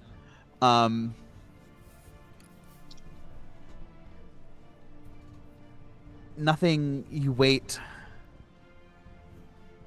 and no special feeling comes. A moment of anticipation passes, and you're like, oh, okay, that was anticlimactic.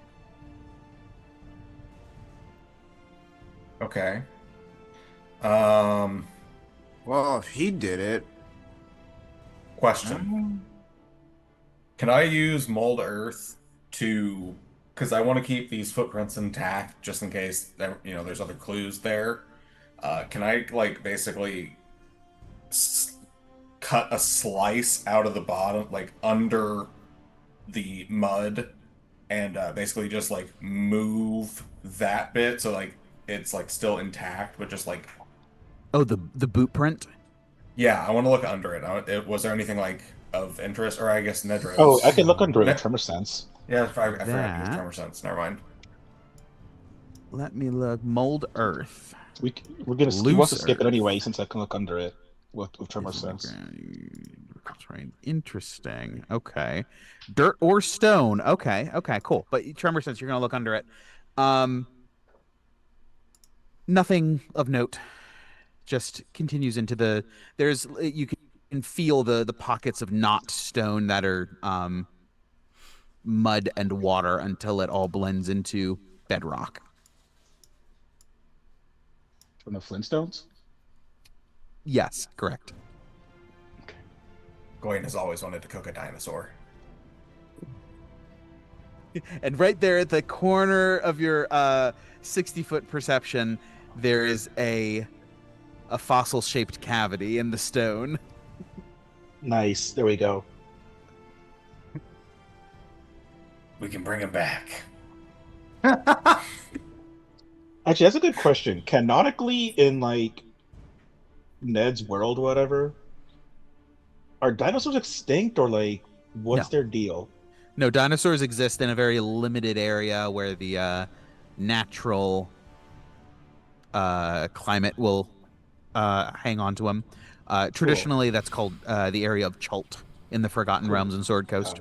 Got it. Gawain will keep in mind that he wants to. Ned will keep in mind that Gawain wants to cook the dinosaur and take him there if we get out of this bitch. Oh my god, Amazing. That's the most amazing brocation I've ever heard of. Oh, well. Actually, now I have questions. Because where Ivor's from, technically, with the floating city, were there dinosaurs below ground? Like were they down there? Oh, on the yeah, absolutely on the area beneath. Okay, so Ivor knows what dinosaurs are.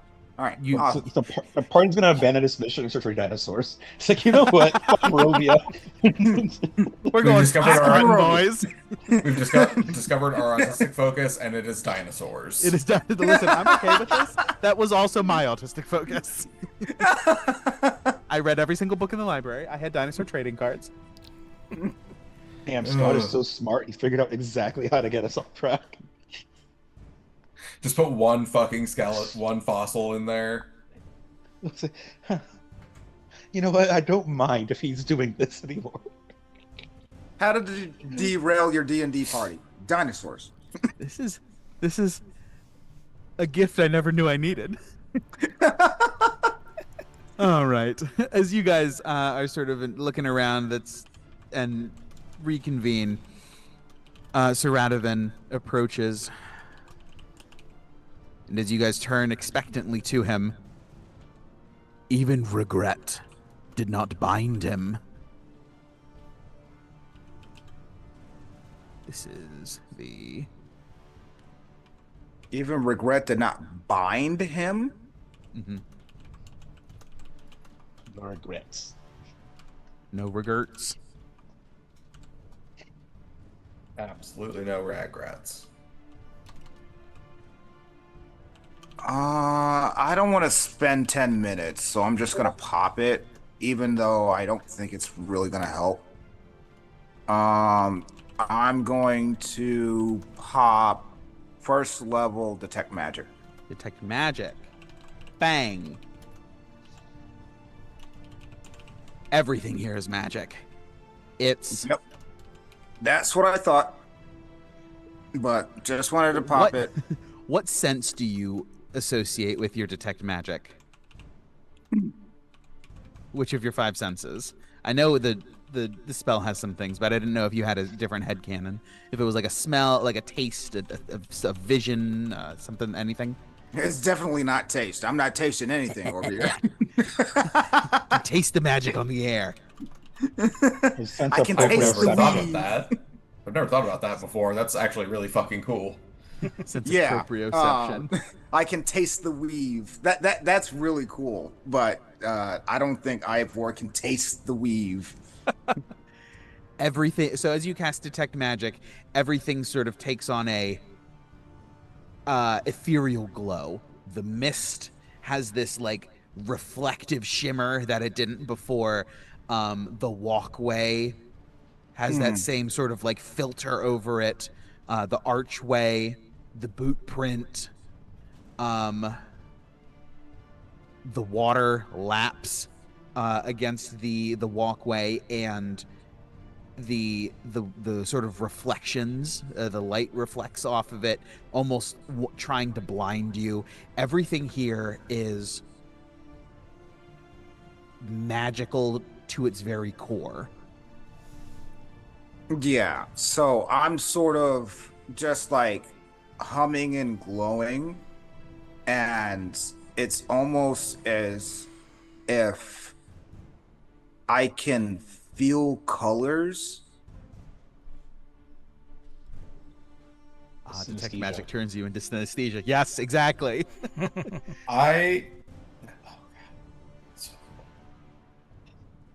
What's up? No, I lost it. It's fine. Continue. Oh, come on! It might come back to me. I just don't have it right now, so please continue. Are you? That seemed really good. Are you going to try to determine the school, or are you just going to leave it at everything's magical? Because you can if you want to. It's just something that you have to do if you want it. Ned's gonna nudge you and say, "What's the school?" Taking a moment, you sort of like focus and you just sense everything around you is illusion.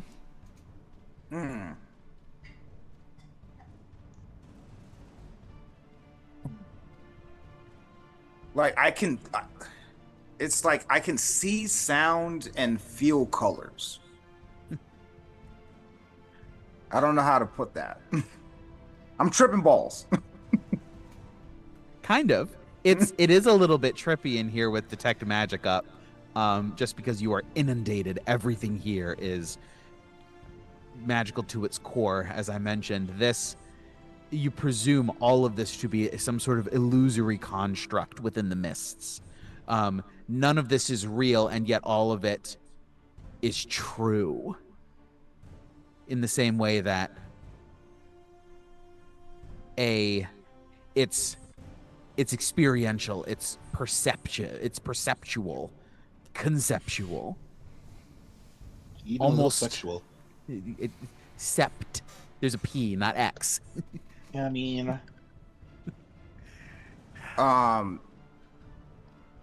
consensual. Fine. Happy? So While I have this it's up, 7 versus 6. Got it.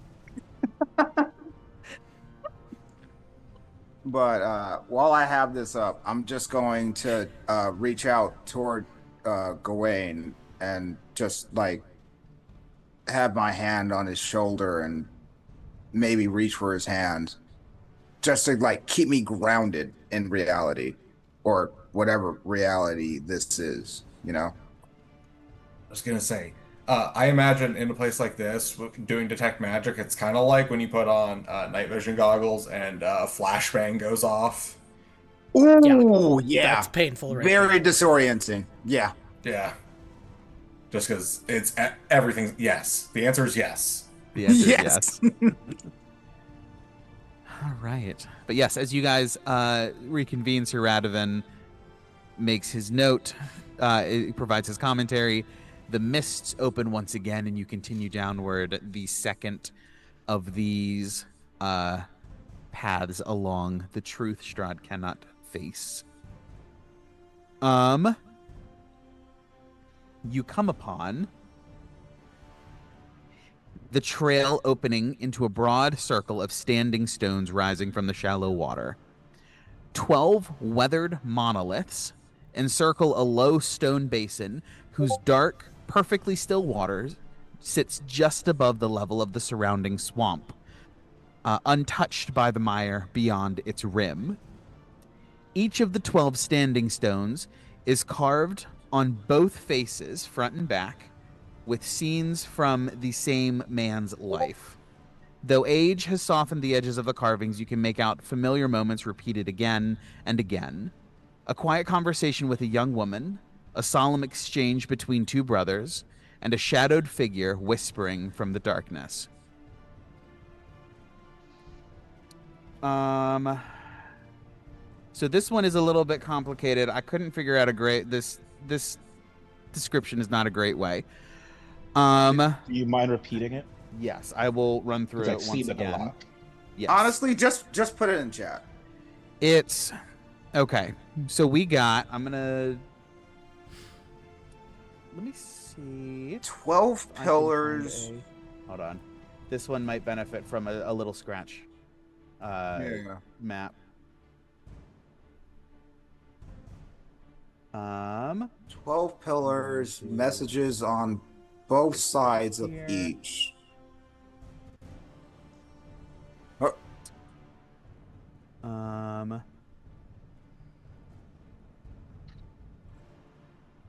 We're gonna do. You have an image? Ooh, no, not what I wanted to do at all. We're gonna do blue for these ones. There. Oh, he's in the map? Yes, just because I think that would be the easiest way to do this. Oh, instead of trying to describe it, just being able to. Yeah, that. Okay. I get what you mean. Because I was all good with the theater of the mind. Wait, how did we get past the gate? Did it just open? No, the gate was another piece. It was another illusion. It was not an actual portal. There was no conjuration magic. I thought I was going to have to pick it or something. No. So, 12 stones.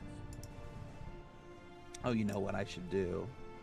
It's red, orange, yellow. So green. this was the heat wave illusionary waviness behind the gate.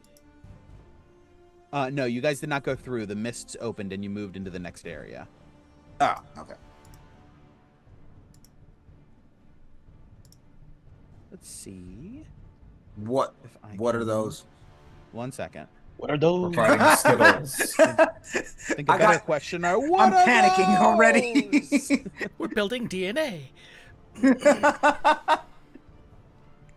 Mitosis. Why do you have your toes out in my lab? It's good enough. And we'll do a nice little blue bit here. I saw Orange, us yellow, and I was green, and happy, red. and then Orange, yellow, this green. thing. So, I can't get a good enough circle on this grid. This will be a circle of stones.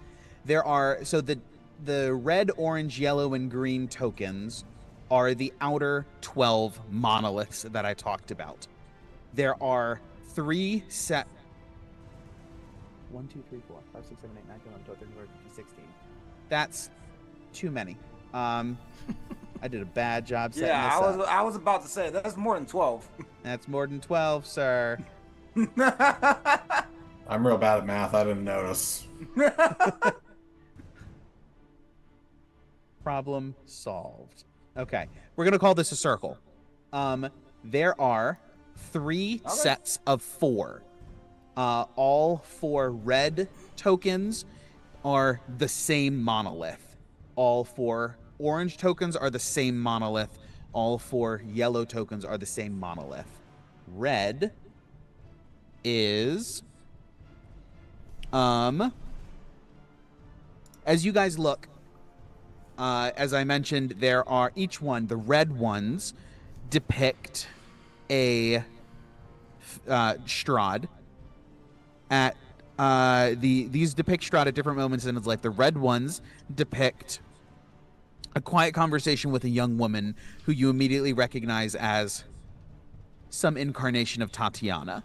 The hair lengths are here or there or slightly different. The clothing might be different, but the face is always unmistakably Tatiana, Marina, Irina. All the Nas. All the Nas. I'm a nah. You are a Na. Red is Manamana. Tiana. I don't no, officer. I don't know these people. I've never seen them before in my life. All right, so the red ones show Strahd,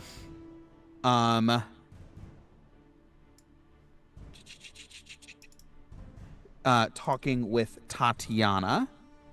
The orange ones show Strahd fighting with Sergei.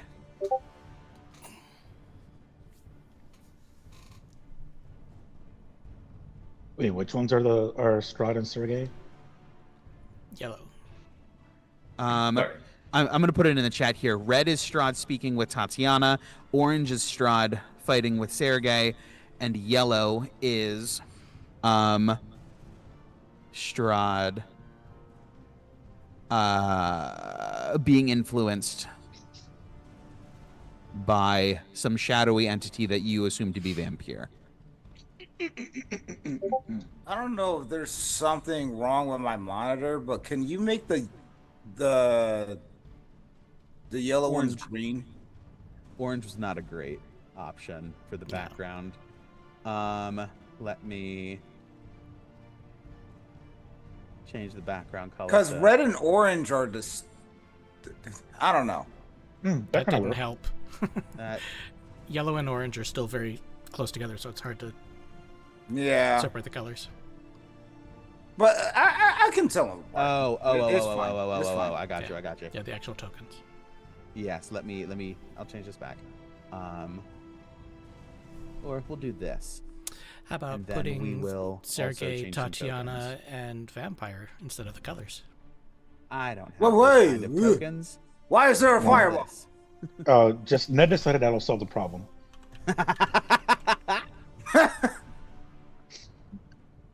He said, I don't give a fuck about your story. I cast Fireball. Red, green, and purple.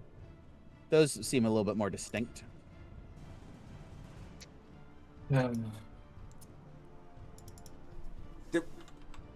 are Did we these just people? eliminate one of the? Huh? Wait, red. What just Oh, happened? did I?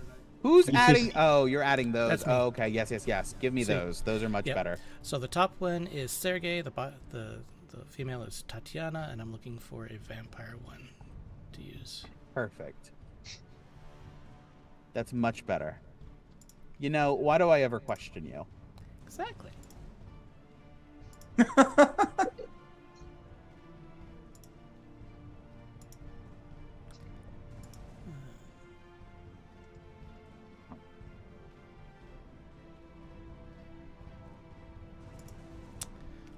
Try to find a good vampire token.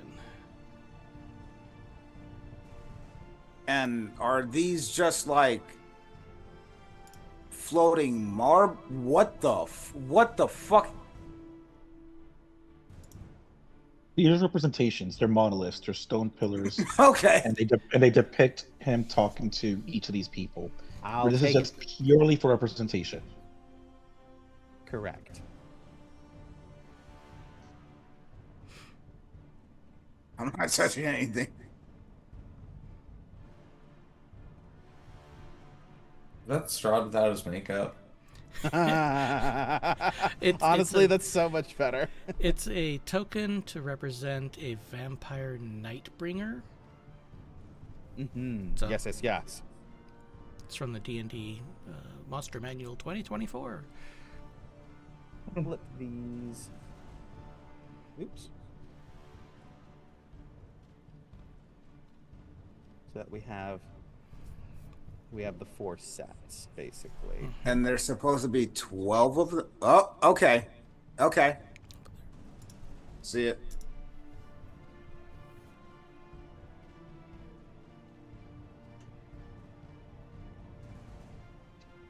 All right. So there are 4 sets of each. 4 sets of each monolith, 3 different kinds. 3 sets of each monolith, 4 different. Anyway, 12 of them, groups of 4. And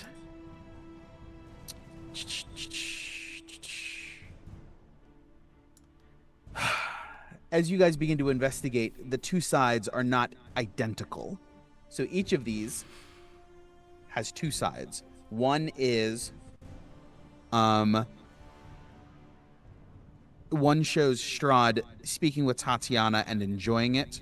One shows Strahd speaking with Tatiana and sort of like dismissing it, almost like wanting to engage, wanting to not engage. Strahd Same with specifically is enjoying it and then dismissing it, and the other one? yes. So that's effectively two sides of the same coin, two sides of the same monolith. And Tatiana looks the same on both. Correct. Tatiana looks the same on both. Same with the Sergei monoliths. Strahd is gazing angrily at Sergei and seems to be reveling in it. And Strahd is on the other side. Strahd is angry at Sergei, but seems conflicted. Same with Vampire. One side, Strahd seems pleased and accepting of this influence. On the other, his face is contorted and he seems to be fighting it. Right now, all of these monoliths have Strahd's acceptance turned toward the central cauldron.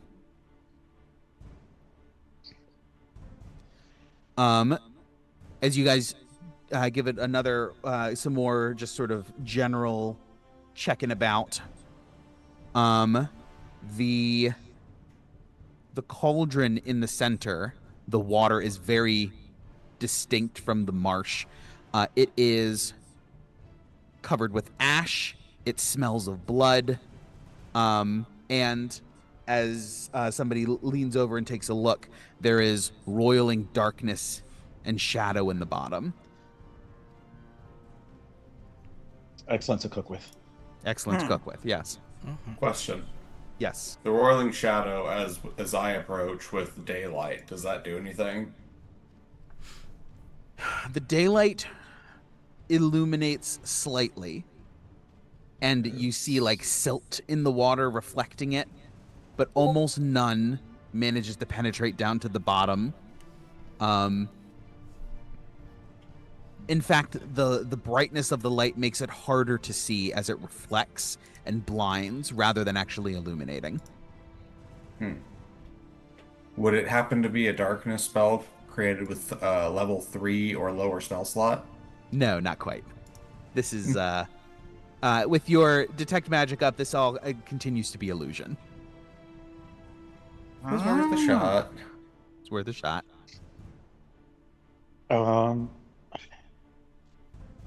So the Strahd's acceptance side is pointing towards the cauldron. Yes. I'm assuming for Tatiana, the acceptance side is what, the one where he is having a good time with her, or the one where he's like? Okay. Yes. The one where Strahd is enjoying the conversation and enjoying the whatever is going on is Strahd's acceptance. For Sergei, it's the one where like he's angry, but it looks like yes, he's angry and enjoying the anger, reveling in it. And then for what's his face, Vampire, or the darkness specifically, it's looming behind him, and he has this monstrous grin on his face. You've seen it on his actual visage before, where he knows that he's acting out and he's loving every second of it. Okay.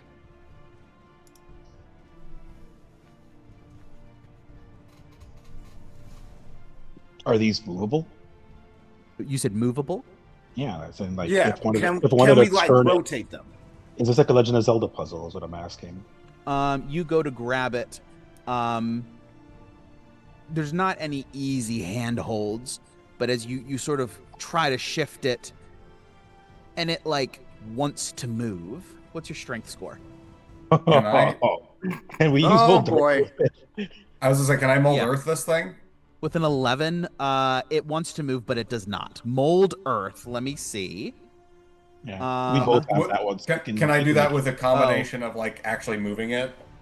Like, As you go to mold earth, and there is no target for your spell, and you remember that these are not real. This is not real earth. This is illusion. all right, I will attempt to believe the illusion and move it. by myself. What is your Guidance. strength score? 18. 18. It, again, wants to move but does not. How about if we work all together to move it? On 3. On 3. Who's doing it? All of us. All right. Everybody. Yes. Everybody? We'll just go. Let's go right down the Can row. Yana, what's your strength score? 12. 12. Gawain, you said yours is 17. 18. 18. 18. So that's 30. Ned, yours is 11. I just saw. So 41. Ivor, what's your strength score? Strength score? I have a +1. No, you don't. You should have What's the +0. actual- I think. I'll look at his page. Yeah, it should be a +0. Because you have a +1 on strength saves Oh, because yeah. of Mother. It's a total of 10. He is a Total of 10. 51. Yes, altogether, it's.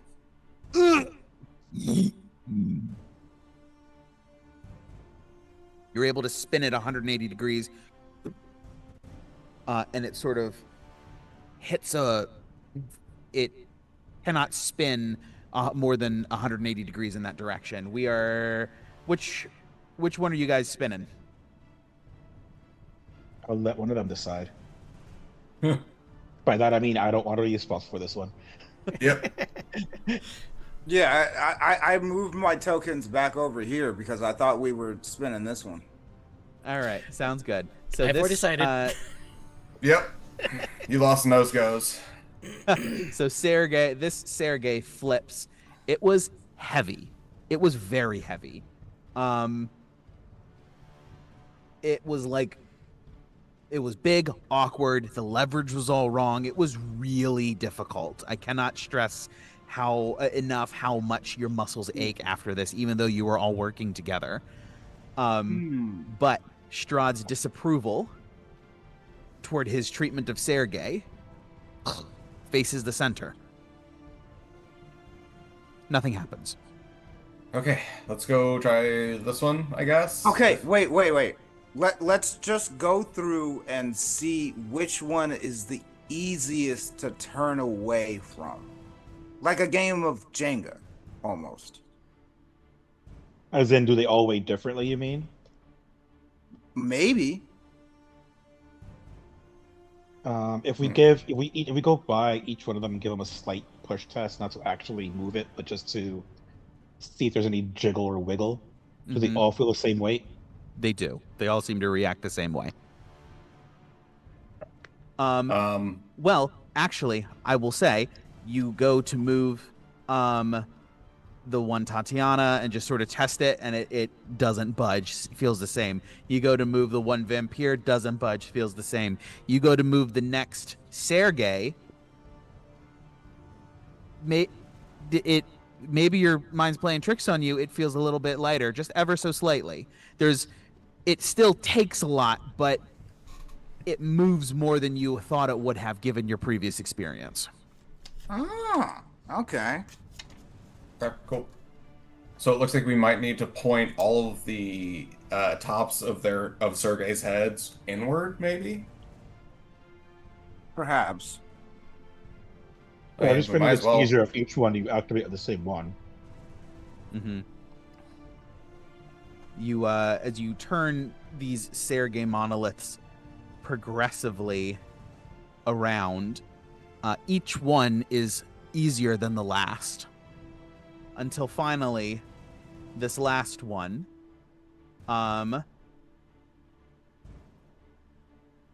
Gawain, I assume you're running point on this.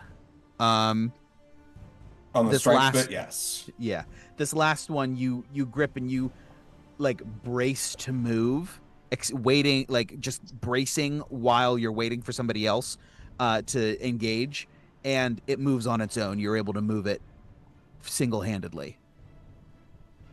Oh, okay. So I was kind of on the right track. Oh, weird question, DM. Just for Yes. future use, I guess. I have the powerful build feature. So Okay. would that affect things like this in the future? No, not this one.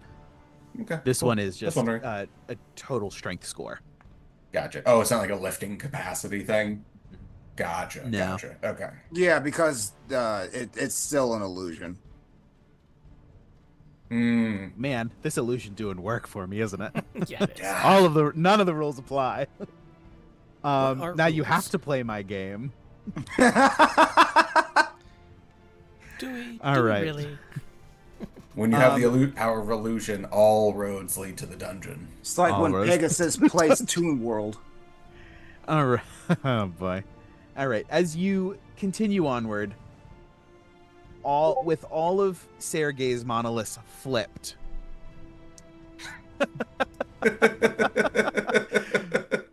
with all of Sergei's monoliths flipped, you move on to the next set of 4, whether that be Tatiana or Vampire, and it still takes more than, at least more than one, sometimes more than 2 of you to spin some of these. But this second set of monoliths is ever so slightly easier than the first set.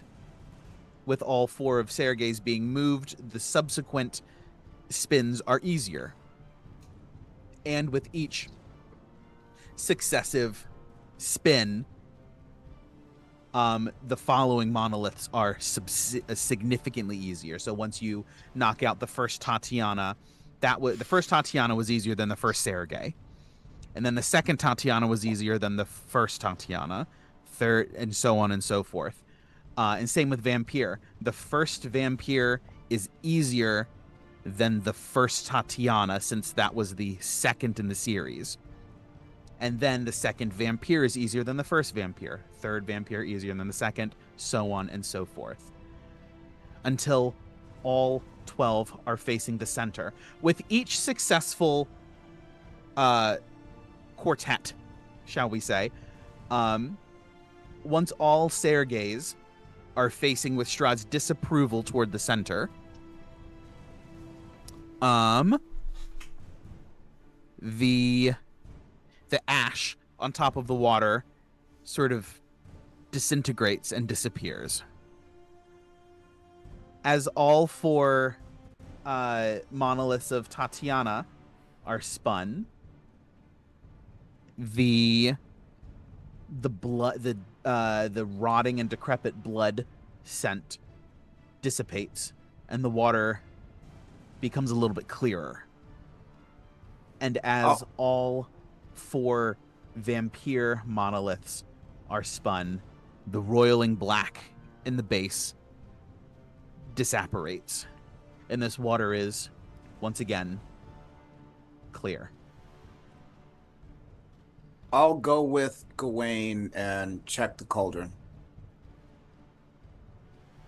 Yeah, I'll make sure that my helm is on so that I have daylight, not necessarily like directly over it, but providing ambient light so that we can see down and far enough. It is clean. The water is clear. It is it is as though it has been filtered. All of the impurities have been removed.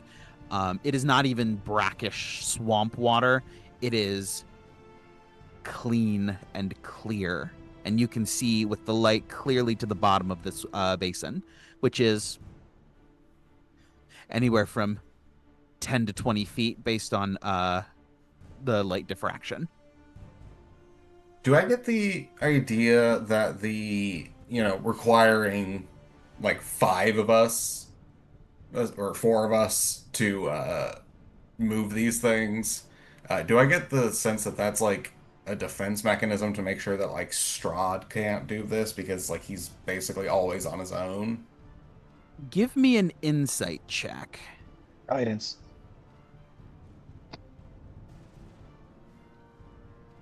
Just him or all of us? Whoever wants to join in. Yeah, anyone who would like to join. It was is his welcome. question, so I don't know unless he says that out loud. I mean, you guys have been working as a group this whole time for many of these checks. I don't mind. Yeah, no, Gawain will say this out loud. That is with the guidance, 20 insight should be +2, I think. Yeah, it's 23 for Gawain. I got 19. 16. The I got a 1923. 12, and I almost want to use a flash of juniors, but nah. Nah, don't waste it on this. Gawain got a good score. Yeah. Awesome. Yana, Gawain, and Ned. Perhaps not a defense mechanism against Strahd. Strahd has already desecrated this shrine. There is no further need for him to be here. However, something about a team working together to overcome what you know to be foundational issues, especially in Strahd's story, right? Perhaps if Strahd had a group of individuals such as yourself, making these choices would have been, his choices would have been different, because he would have had the four of you to orient him, to recenter him and refocus him. And with each subsequent reversal, with each subsequent decision to choose what is right objectively, given what you know of his story, the next choice became easier. And the next choice became easier. And then when it came to make another hard call, that hard call was still difficult and it still required assistance, but it was not as hard as the first hard call. And that progressively became easier. So as you guys complete this, effectively this puzzle, you're struck by not only the power of teamwork, but the power of friendship, yes. The power of teamwork and the cascading effect of, like, the inertia of positive decisions as well as the inertia of negative decisions. The more positive changes you make, the easier those changes are to continue. The more negative changes you make, the harder it is to fight those.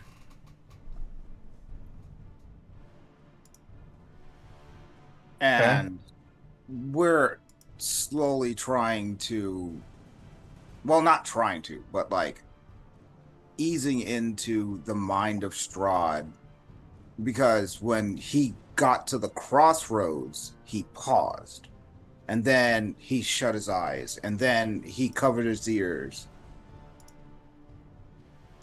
Okay.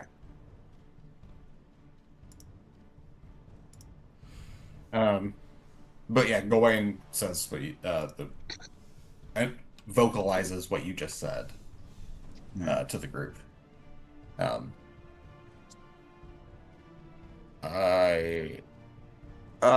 Do you want to reach inside the cauldron, or should I?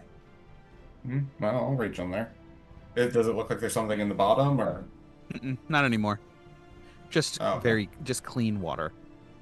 Okay. Oh, it's cleansed. We can move on. Or can we? Sir, what's his face didn't show up yet. So Yeah. maybe there's Yeah, more to do. can we move on, DM? Or As is if there on something cue, more? Sir Radovan appears. He sighs. He believed the weight of his life and the difficulty of his choices meant inevitability.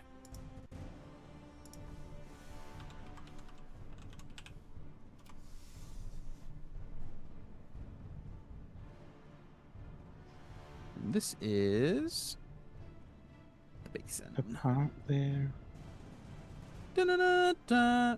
I know that's not what you did. Yeah, I know. Got that melody stuck in my head now. Thank you. La-la-la-da-da. La-la-la-la. Ba-ba-ba-ba-ba. Ba-ba-ba-ba-ba-da-da-da-da-da. Surely this is bad enough it doesn't count as copyright infringement. Yeah, it wasn't more than 10 seconds long, so we're good. I think it's like 6 seconds. I think it's actually like a round of combat, actually. A round of combat, yes. We get a round of combat before we get slapped with copyright. Yeah. All right. But yes, with that,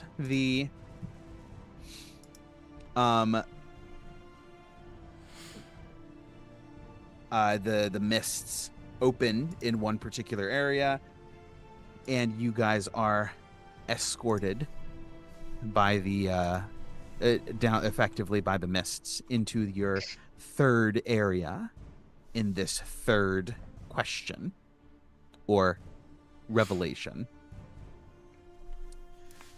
There is, let's see.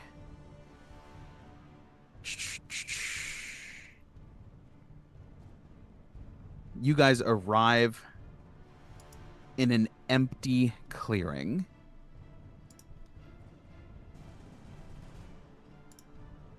Just swamp before you. As you survey the area looking for something, slightly confused, the one of you guys, it doesn't matter who, notices a scroll, a small bit of rolled parchment sitting in a tuft of grass, just elevated out of the water, rolled and tied with a little bow of ribbon. Mage hand. Yeah, it probably would be me because I still think I have detect magic up. Does this appear to be a magical scroll or just like a scroll of parchment? It seems to be as magical as everything else. Mm. If I can, I'll mage hand it to myself. Okay. I need everyone to give me a wisdom saving throw. All right, Cool, those. Cool. Here we Cool, go. cool, cool.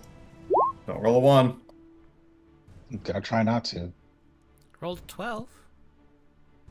Plus the 5, so that's 17. What is that? 25 with a one. +5. What is that? I don't know if I passed. What is that? 31. 1. Look, 16. wisdom saving throws are like the second best thing I'm good at. Yeah, What'd you got, Ivor? 0. I got a 16. 16. Everyone succeeds once again. So you pick it up. Are you guys also opening it to look at it? Okay. Yep.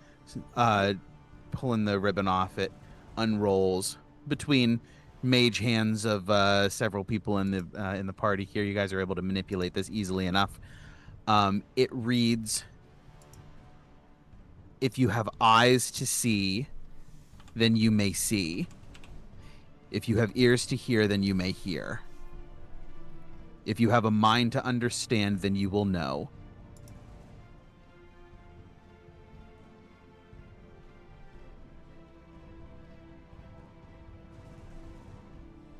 Do you put that in the chat?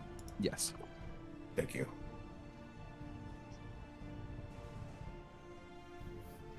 Is there Okay, anything else in this room so- besides that?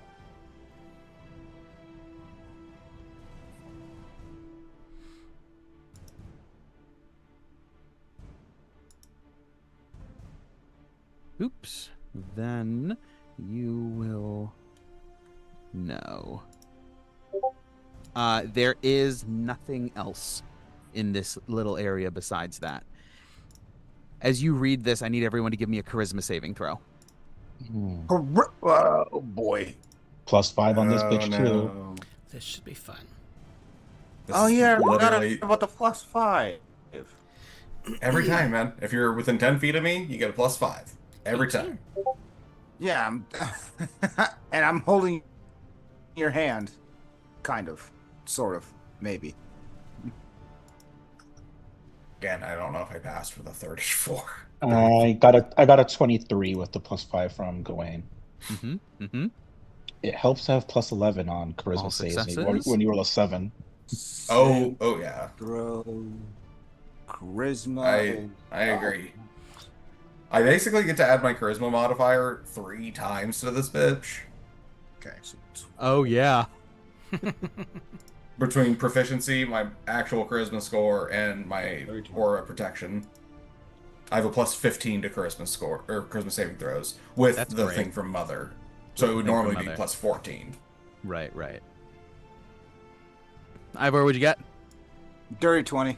Dirty 20. Everyone succeeds. you sort of like blink, and you're back. You have lost but a second of time, unexpectedly. What the hell just hit us? There is no visible source. The only thing here is that note, and this happened immediately after you guys opened it and read it. All right. So eyes we can see, ears we can hear, mind we will know. Everyone give me another charisma save. God damn it! Is it every time we read it? Because if that's the case, stop reading it. Dirty 20. I was about to say it. Is that because I reiterated it? 25 with Gawain. Okay. Success. 17 20. total. Dirty 20 and a 17, both successes.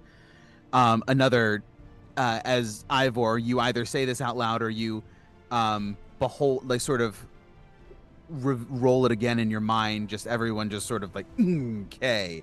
It hits everyone and rolls over them away in a wave again. Was the I don't timing know. when Ivor read it again, or was that not the? It was immediately after Ivor. Ivor, would you have said this out loud? Well, you already made us roll for it, so I guess I said it out loud. It's up to you. Yes, after he sort of like he mulled it over under his breath, almost in like a quiet murmur, and then you guys got hit with it again. Okay.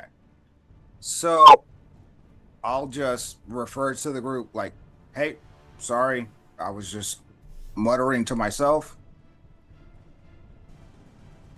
Those are the rules. I don't know what they mean, but I'm not going to say it out loud again because whatever this is, I'm not sure what's going on. I want to once again look around the room and really, really focus. Do I see anything? Do I hear anything? Because you said we stepped into an open marsh? Yeah, it's about a 10, 15 foot diameter sort of area, enclosure. Whatever path led you into this room closed as you entered, and so it is just a roughly circular cylinder. Ned, you're glancing around, you're running through. Do I see anything? Do I hear anything? Keeping my mind open so that I can understand what's happening. Everyone give me a charisma saving throw. Damn it! Not 20, baby. Very nice.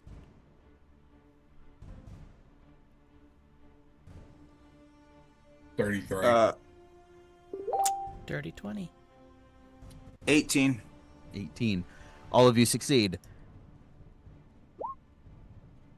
With this third save, this third wave of it washing over you all, each time you guys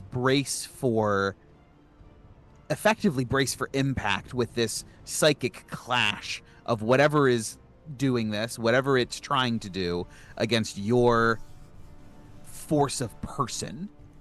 And every time this tidal wave coming in just washes over you like mist. The impact and the clash that you are expecting, the impact never comes. It's almost a reflex for you guys to try to resist this, but it never, if it's trying to hit you hard, then if it were trying to actually impact you, you would feel it. There's something off about this. If anyone would like to dive deeper into this, they can give me... I will accept insight. Intimidation. That would work, probably, right? Maybe an investigation? I would accept. I would also accept Arcana. Do they give us some piece of information if we do one or the other? No, this would be the same. Okay, I'm Sorry. crying. Arcana or what?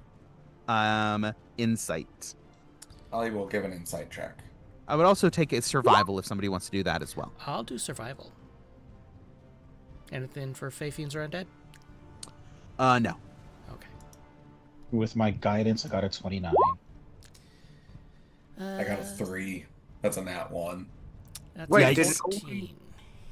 Did no one Okay. go with Arcana? I It did. doesn't matter. Ned did. 14 on survival. 14 survival. Ned, what'd you I get only again? have a +9. to 29. 29. Don't say only a +9. That's a really Only good a score. plus- That is a really good bonus, broski. Yeah, that is. So, both of you guys, Yana and Ned,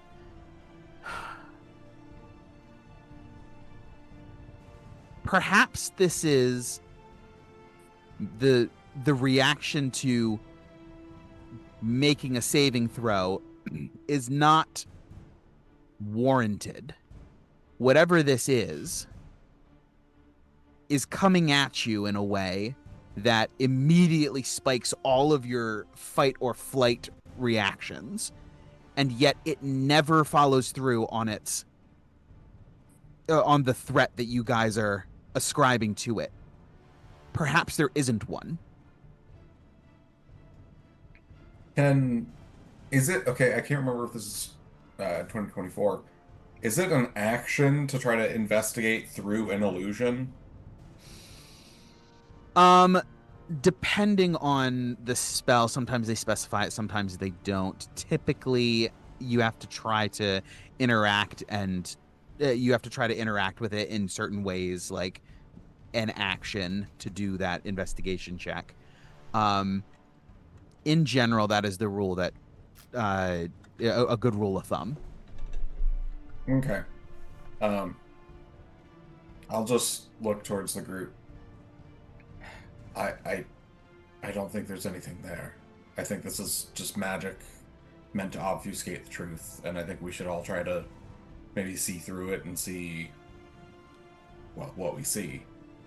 Because there's got to be something behind this. Another charisma save as you reference it. Stop referencing it, Gawain. I will choose to fail it. You will choose to fail. I thought you might. I thought this would be you. As everyone sort of like, Gawain, you say it and it just out of nowhere hits everyone real quick. Yana, you just sort of just relax at the last second and let it hit. Everybody else succeeds because this magic requires consent. It requires. God doesn't know the definition of that one. Shit. It waits for permission. And even the very thought of defiance dissipates the danger like a fine mist. Instinctively, you respond to its threat, but it is without will or pressure, remaining on the periphery of your senses, almost as though waiting for permission. Yana, as you surrender to this, whatever it is, you sort of fall to the ground, unmoving, lying there in the swamp. Gawain, Ned, and Ivor. Yana just sort of like goes catatonic. We'll come back to you in a moment, Yana. Oh, also, is Caesar not supposed to be here? No, he would have come with you. You would have walked in with you. Okay. Or he would have, if you had been here, he would have walked in with you, so when you apparated, he would also be here. Okay. But yeah, Yana drops. Oh shit, oh shit, oh shit. What does she look like right now? Just I will quickly effectively just passes out. Can I do like a medicine check? Make sure that Yana's okay. Mm-hmm. Yeah, go for it. That's a nat 20. Natural 20. She's physically fine. There's no sign of any injury. She is effectively just has the unconscious condition. Can I slap her a few times to wake her up with my mage hand? I do the same. There's definitely a moment where you guys both go for it, and she goes, like the face doesn't know which way to go. The line forms to the rear. I'm thinking airplane. This feels deeply warranted by Gawain, who has been like in that brother sister dynamic of like, yep, I've had to deal with your shit for a while. Gotta His slaps vent are it more somehow. personal. Mine are more worried. His are more like, it's my chance. Now's my time. Well, he sees you doing it, and he's just like, "Oh, that's a great idea."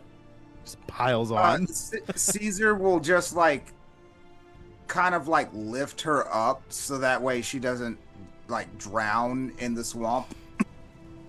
Good call. Very good call. You sort of shoo the mage hands away, and you're like, Yana. The mage hands, I imagine, flapping their fingers like bird wings. But while you're sort of trying to shake her back to consciousness, and she's okay. Well, you're fine, but you're out. Smack, smack, smack, smack, smack. Yana. Yana. The swamp vanishes, not into darkness, but into stillness. You are no longer standing in the empty clearing. You are nowhere and everywhere. Suspended in a silence so complete it feels like the world has been holding its breath for centuries. Then suddenly, weight. Not on your body, but on your mind. Like a truth pressing against the inside of your skull, waiting to be remembered. And with a flash, you see him kneeling. Not a vampire, not a tyrant, but a man in battered armor, sword planted in the mud before him, hands shaking, not from rage, but from indecision. The castle behind him is the castle behind him is unfinished. The land around him is quiet, waiting. He is alone. No voices whisper to him, no prophecy commands him, no God watches from above. Only his choices. From behind, footsteps approach. Tatiana stands before him, alive, frightened, and very real. Her hands are clenched, not in anger, but pleading. Stop, she says. Sergei appears at Strahd's side, not accusing, not afraid. He places a hand on his brother's shoulder. We can leave, Sergei says quietly.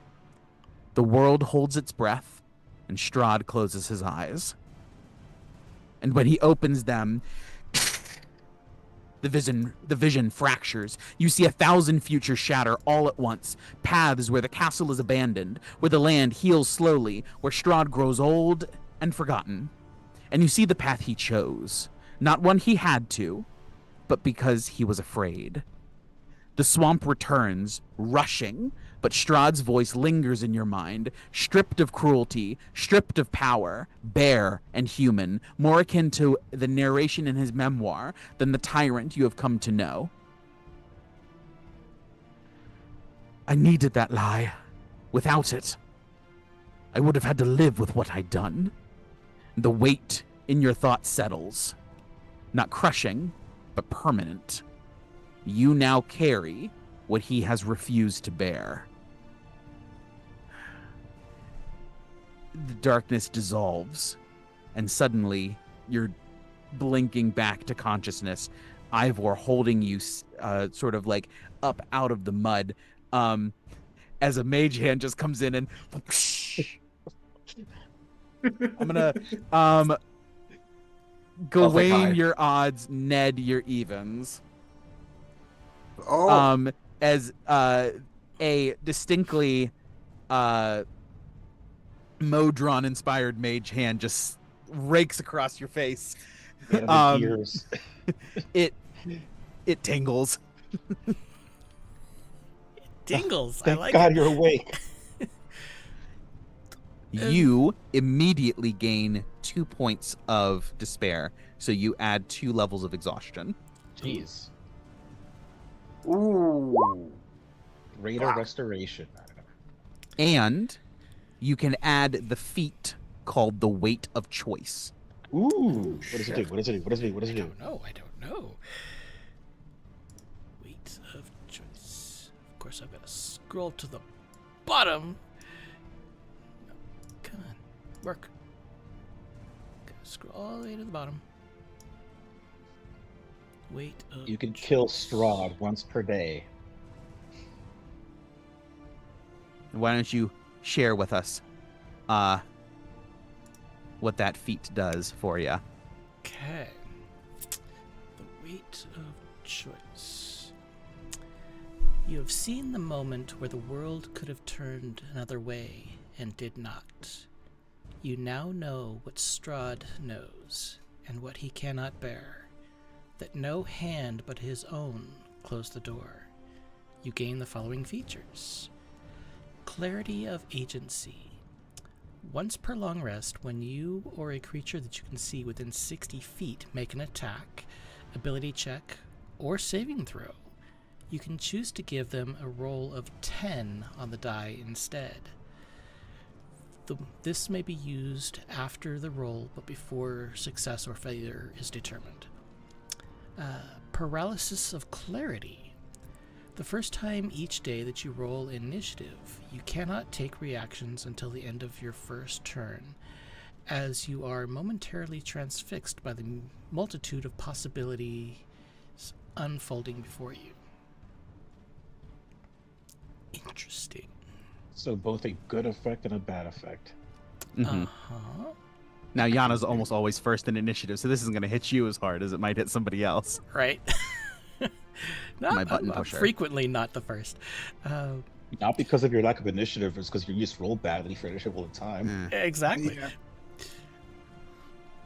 But yeah, I can have fun with that. As you come to consciousness on the ground, you still have all your hit points and everything. The mist opens up, and you are able to, as a group, make your way back to the central altar room, where we will pick back up after a quick break. Yay! So, excuse me. Let's go ahead and take. It is it's only like 10:30ish. Let's go ahead and take 15, and we will reconvene here. Like 52 ish. Yeah. Okay. Yeah, Sounds 52ish. And we'll be right back. Don't go anywhere. They Don't made it touch that through all dial. 3. Don't touch the dial, as we say every week. It'll go back towards advance anyway.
Welcome back, everybody. So we jump back in after Yana, um, just willingly agreed to fail a saving throw against whatever force this is, assailing everyone every time they look at, think of, conceptualize, reference. Anytime this note comes into their into their consciousness in some form, whatever power this is behind it pushes in again and again and again. The note reading, if you have eyes to see, then you will see. If you have ears to hear, then you will hear. If you have a mind to understand, then you will know. Yana, opening herself up to whatever this force was, had a vision of, obviously not what actually happened, but a representation of Strahd having a choice to make and choosing the dark path that he now walks, rather than turning aside, and immediately got drained because of her close contact with the swamp. In this moment, gaining 2 levels of despair, which you failed. You got a nat 1 last time, right? So you should be at 3, right? It was adding 2 from that failure from the one you willingly failed. Did I already have one? I knew there was Yeah. the spell component, which didn't affect me. I didn't realize it was. Oh yes, no, you didn't fit. You were unaffected by the spell drain because you didn't have any spell slots. But yes, so you did take 1 point of despair Okay. last session at the very beginning of the Swamp Fane. So that's 3 for me. 3 for you. You're moving slow. You're moving. You are So, burdened by your presence here in this swamp. However, Now I'm this only vision- as slow. Now I'm only as fast as everyone else. Oh, shut up. Because 5, I've got 10, 15. I've got a 50-foot movement speed, so that Yeah, just takes me you're down to still 35. faster than everybody else. Ay, ay, ay. Yana is particularly the spring in her step is gone, which you have known as this weighs. You can see it weigh heavy upon her, and the mist rises from the little causeway that it opens up, and you are able to traverse back into the main altar room. If there are any conversations you wanted to have, you're welcome to. Otherwise, we can. There is a third piece of parchment, empty, unwritten, on the altar. Okay, Is so- Or a fourth, I you should should be say. writing this one. So this one is what the The truth. truth he can't face. Strahd can't face. oh yeah, something like the that. truth Strahd fears. Yes. Okay, so what are we thinking on that one? Feels like Yana has a proper interpretation of it, or would. This is more for Dalton because I'm a little lost on this one, to be honest. I think the truth that he fears is he can never be with his one true love. No, based on What what he we saw, it's thinks that is his it's- one true love. I It's thought more based like on what his we one saw, true the truth he obsession. can't fear. Yeah. Obsession, yeah. Yeah. That's a better word. I'm thinking that because he knows that he made the choice and he had to tell himself the lie to convince himself that he was doing the right thing.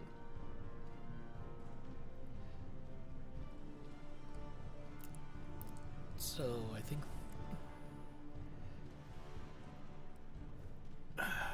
it's a hard one. Mm-hmm. So it'd be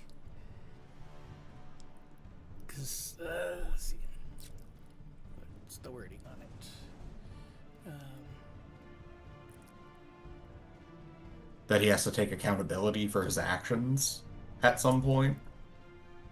for his choices. I don't know. Yeah.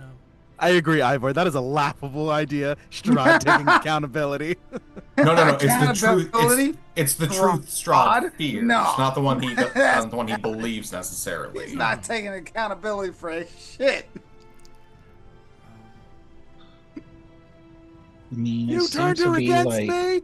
Sorry, go ahead. it seems to be what Steven said before, which is what I was saying. I don't know if we need to change the first because it was very similar. Just that ultimately the choices he made, that he believes that he was like forced to make this choice when in fact he really wasn't, and everything. I don't know, something like that. Yeah, so the lie he's telling himself is that he made the choices because he had no other choice, when in reality, he was the only one that had the choice.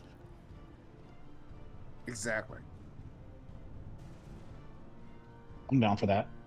Yeah, sounds good. Right. So as you approach the four, there is the three written, the three pieces of parchment with text on them, and then the fourth blank one, which is a new addition since you were here last.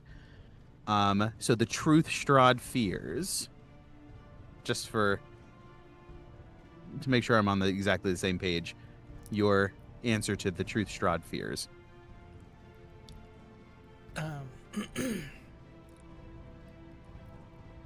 The truth Strahd fears is the realization that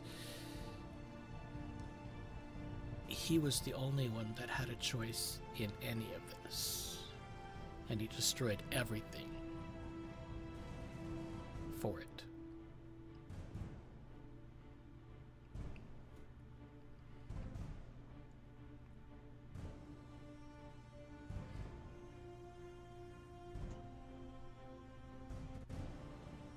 Ooh, what about he destroyed it out of fear? I don't know if that makes it better or not. Not really, because he was Okay. never afraid. He wasn't afraid of his choice. He was only afraid of the truth of his choice. Hmm. All right. As you pen this final parchment, lay the quill in the ink, and sort of step back, the parchment, all three of the ones that you guys have written on, roll themselves up, and a ribbon comes out of nowhere and ties itself. They roll into the center of the altar and align neatly, rising up out of the mists behind the altar are three echoes, or a three-faced entity, almost like if anyone remembers the Tri-Sentinel from X-Men, where it's like a face, and it's like three, or Oh, lady, there's a Greek goddess like this, where it's like where there's multiple faces and almost like multiple bodies combined into one, but it is one entity. The Morrigan. Celtic mythology. That's the one. Yes, that okay. Like with like the blindfold and everything. She rises up, and this you know to be a fragment of the swamp fane. Kind of. Oh man, you know, you gotta anime has everything. Anyway, rises up and reaches down, one hand each to each of these scrolls, unties them and opens them up one at a time. They fall before her.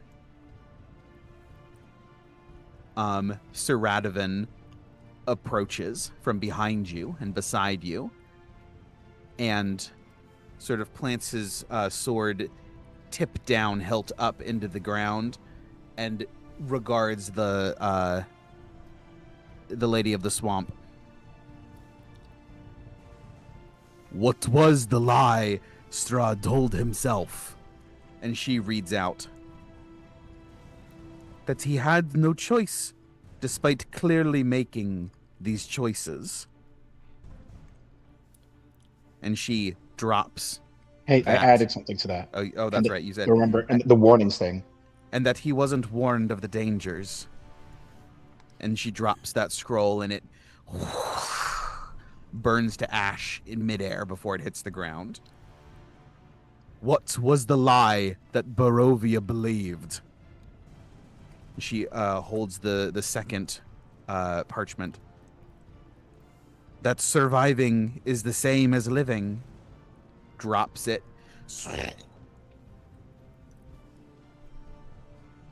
And he looks at her one final time.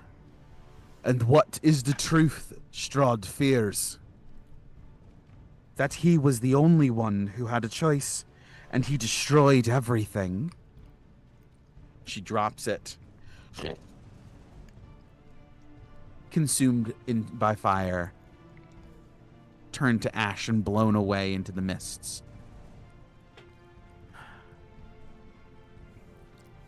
She turns and just sinks back down into the swamp as the altar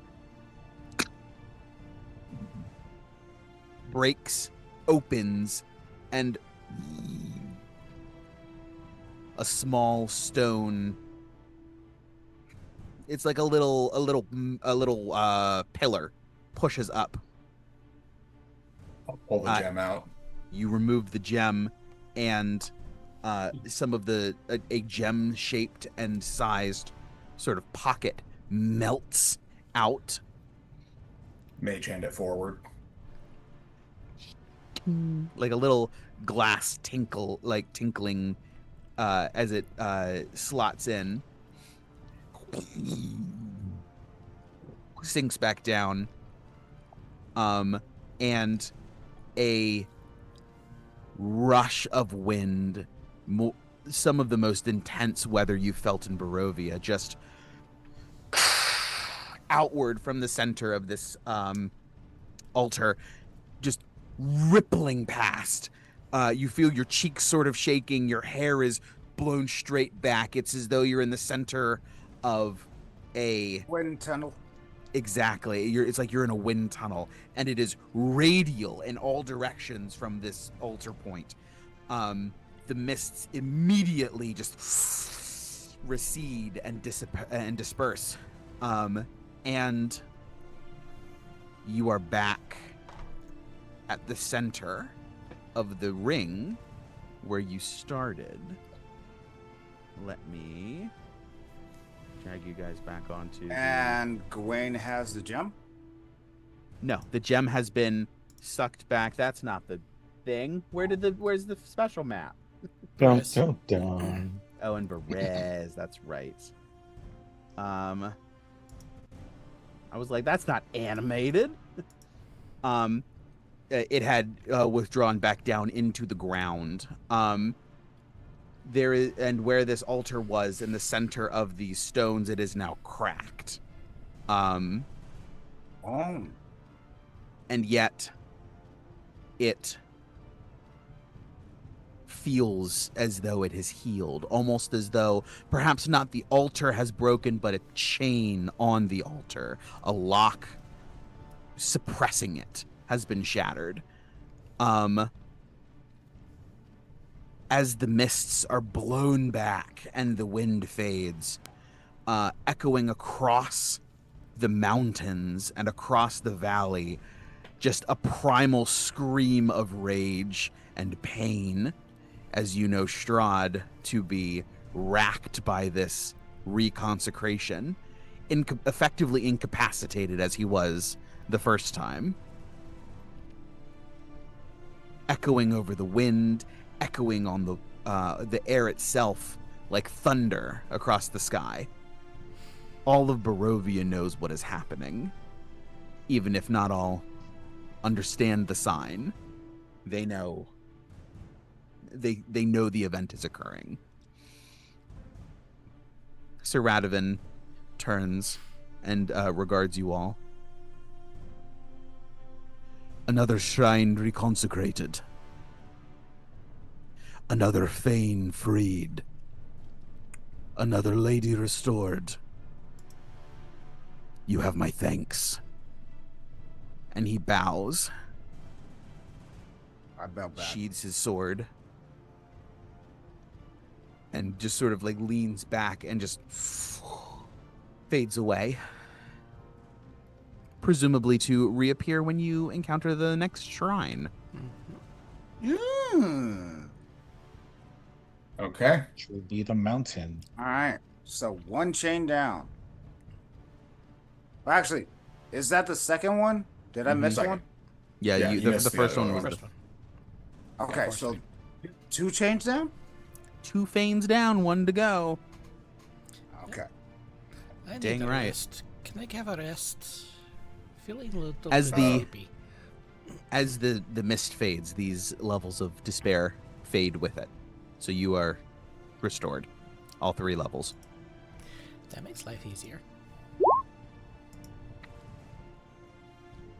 Oh, okay. Where should we be off to now? 3rd chain, maybe. Is I there don't know. anything else we need before we go to Mountain Fade? Yeah, Yes. we're gonna finish making the armor. That. Yeah, that. Well, now that I'm back, How many you days guys do you can think we use need? me as much as you want. I thought we just needed 1 day because we did the other previous one, and then the second day was this. That was the plan. Yes, I was just gonna say because Steven said that until they are actually enchanted, that they won't function as adamantine, even though they are made of adamantine. So theoretically, if we wanted to, we could make Yana and Ivor's into like cast off armor as well, and then they would have adamantine armor going forward as well. It would probably just take an extra 2 days if we all like try to help. If you guys just want to, if you want to make it cast off, that's fine. I don't have a problem with that. We can just tack that on, no extra time needed. Okay, cool. Yeah, cast off adamantine. That's fine. I'm not worried about it. Cool. All right. All right. But yeah, I think that's all we. Oh no, that's not the only thing. Ivor, could you throw up a rope trick, please? Do what? Could you throw up a rope trick? Oh, absolutely. We need to have some conversations very quickly. With I know from that scream that Strahd is very pissed, so he might be watching us right now. So I'd rather him not be able to. And I'll. Yeah, I got Wait. enough spell slots left. I'll. Yana, give me a if- wisdom oh, saving throw. Hello. +5. 20. Let's see, that's 22. I'm gonna cast 20. non-detection. Non-detection. Okay. I'm also gonna Um, cast the invisibility. The free. I have 2 free, 1 free of each. Oh, yeah. Let me Ivor, can you also do double detect magic? check. That was the other part of our checklist. Oh, you want me to do that too? Yeah, if you can, because you're the only one who has it. Yeah. Oh, okay. I'll mark that off. I just remember when we created the checklist for like private convos, we definitely put detect magic on that list. It was non-detection, see invisibility, Yeah, because detect magic, and rope trick. Yeah, in that order. and then rope trick. Yep, here it is. Convince the men, detect magic, see invisibility, maybe non-detection, rope trick. So, From section 106. Nice. Just for the sake of narrative, Ned, you see invisibility, and you do indeed see a scrying sensor, which is immediately banished by non-detection. It was hovering by Yana, which means a 22 did not succeed on that scry. Oh, he definitely has something of yours that's personal, like, for sure. Or if not, like a lock of your hair from when you were a prisoner. There's no Or way. just a it really doesn't high count. DC. I'm saying it's all. It's probably all of the above. Yeah. It So. might have something to do with the connection I just had with him, but yeah. It wasn't fun. Yeah. Okay. But we get the rope trick up. DM. Yep. All right, cool. Yeah. I will No worries. help vault people up into that so we can have that conversation real quick. Once we're in there, we still need to. And sorry, once it's closed as well, like we'll pull the rope in just to make sure that that is completely sealed. We still need to. Yana and Ivor need to work on that alchemical, the reverse engineered formula from Morgantha's cookbook. How much time do we have left on that, DM? I'm at 16. I don't know about Ivor. I have no idea. You know, we build this It's plane okay. while it's in the air. That is part I have not built yet.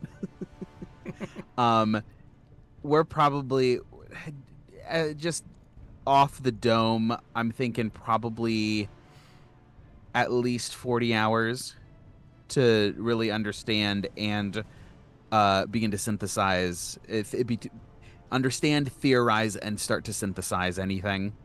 Okay. So So 40 hours left? So about 6 No. weeks after we kill Strahd. Yeah. Well, yeah. So it's That's right. if you want sit down and you do it, you guys have a lot of irons in the fire. Not all of them may be viable to get done all before the fight. But there's a lot going on. this is, I think, one of the ones we should chase after. The other thing is, Ivor, you need to get with Yvonne and actually construct the cannon. Like all the pieces, you constructed all the pieces, but it's not put together. Next time we're in the area, I'll get with them. And then we'll have to have Riss do their ritual to shrink it down so that we can set it up later. Were you still trying to build it onto Caesar as a base? I mean, I do have. Wait. Hold on. Let me check my spell list. Do I still have reduce and enlarge? I do. You should have it. Yeah. Yeah, I still have it. So I could do that too as well. It would just get one size smaller, so I don't know if that's Yeah. enough. And Yeah. um, Yeah, yeah, just like shrink it down and then like enlarge it when we get there. You know. plus enlarger doesn't last forever. Lasts Yeah. for about a minute. Yeah. Yeah, it's only a minute. But yeah, Ned. as far as I know, those are at least two things we need to do before we take the offensive to Strahd. Ned, you've never noticed it in the rope trick before, but there's bugs flying around, bugging at you. Gnats, flies. What? There's bugs in my rope trick? Yeah. No, there's bugs that probably followed us into this rope trick. What the fuck? Do I notice this after Gawain says that? You're cheating, but fine. Question: No, get rid of the bugs. Do you? It Well, doesn't it's matter. fine. It's already been said. We can, But like, they might not be able to report back until we open up the thing. possibly. Okay. No, fuck it, kill Yeah, him. we'll kill them all. I'll shoot off a cosmic comet, which illuminates any invisible creature it hits. Mm-hmm. I'll just start shooting off a couple shots, just trying to see if I hit any like entity, like invisible swarms or anything like that. Gotcha. No, nothing of that nature. All Do I right. like kill? Do I kill any bugs? Like, I mean, I'm sure you get some. There's not many. There's a couple of flies. So just for the sake of not cheesing it too much, there's a couple of flies. Everyone give me either a sleight of hand check or a dexterity saving throw, whichever you prefer. Sleight of A hand check. what check or a what check? Sleight of hand or dexterity save. Dexterity Dex save, save. Here we please. come. 25. +5, y'all. 30. I was gonna say dex saves get a Dexterity +5. save would be better, yeah, because Nat 20. So it's a 30, a nat 17 plus 20. 5, 22. 22 with the +5. Okay, so we got a nat 20, 22, 30, So 26. 30. 26. 26. 26. Yeah, Excellent. 26. Nat Were any of those fails? Because we still have the Bardic if we need it. No, very much not. Yeah, just the 30. You guys are able. There is a handful of flies and other small insects that made it in. Presumably, you're able to squash them, and you. Can I get rid of like any sort of like nest or colony or whatever the fuck? There's nothing like that in here. It's a magical space. You know, you take a minute and you're like, or you take a moment and you're like, duh. This is a pocket dimension. There's no way that these things can exist in here. They had to have followed us in. You know what? And taking a moment, it's like, okay, okay, it's quiet. I don't hear anything. We got them all. I'm just gonna be extra sure because I don't fucking trust anything about Strahd. I'm going to go ahead and just use a 3rd level spell slot and cast Spirit Guardians and just bug zapper that bitch. The entire motherfucker. There is no corner of it that is not illuminated with nebula. Because it's what, 10-foot diameter? I think it's a 15-foot diameter. 15-foot diameter. Either way, that's a 15-foot radius. So. Or yeah, sorry, radius, not diameter. Oh, I meant the rope trick. Oh, okay, gotcha. Yeah, I'm pretty sure it's like 10-foot diameter or something. Anyway, it's smaller than the radius, so it definitely just immediately, boom, hits everything. It's all gone. Option B would have been I could just cast Fireball at my feet and use Careful Spell to protect us specifically. That would have been great. That would have been funny. Because I don't want any bugs in my fucking rope trick. This is my. I mean, it's not about the bugs; it's about whatever they would do afterwards. It's the fact that they're quite literally bugs. In the most, in the most like, not tactical, clandestine sense. If You would never have questioned that outside of a rope trick. Like, I don't care if they're spies or whatever, Strahd, whatever.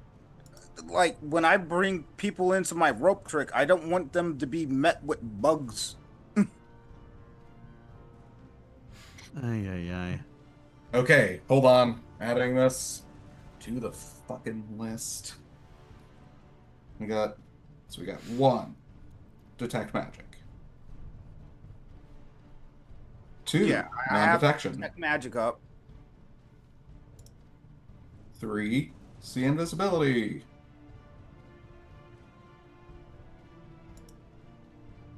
I think this is the most I've used spells in a while.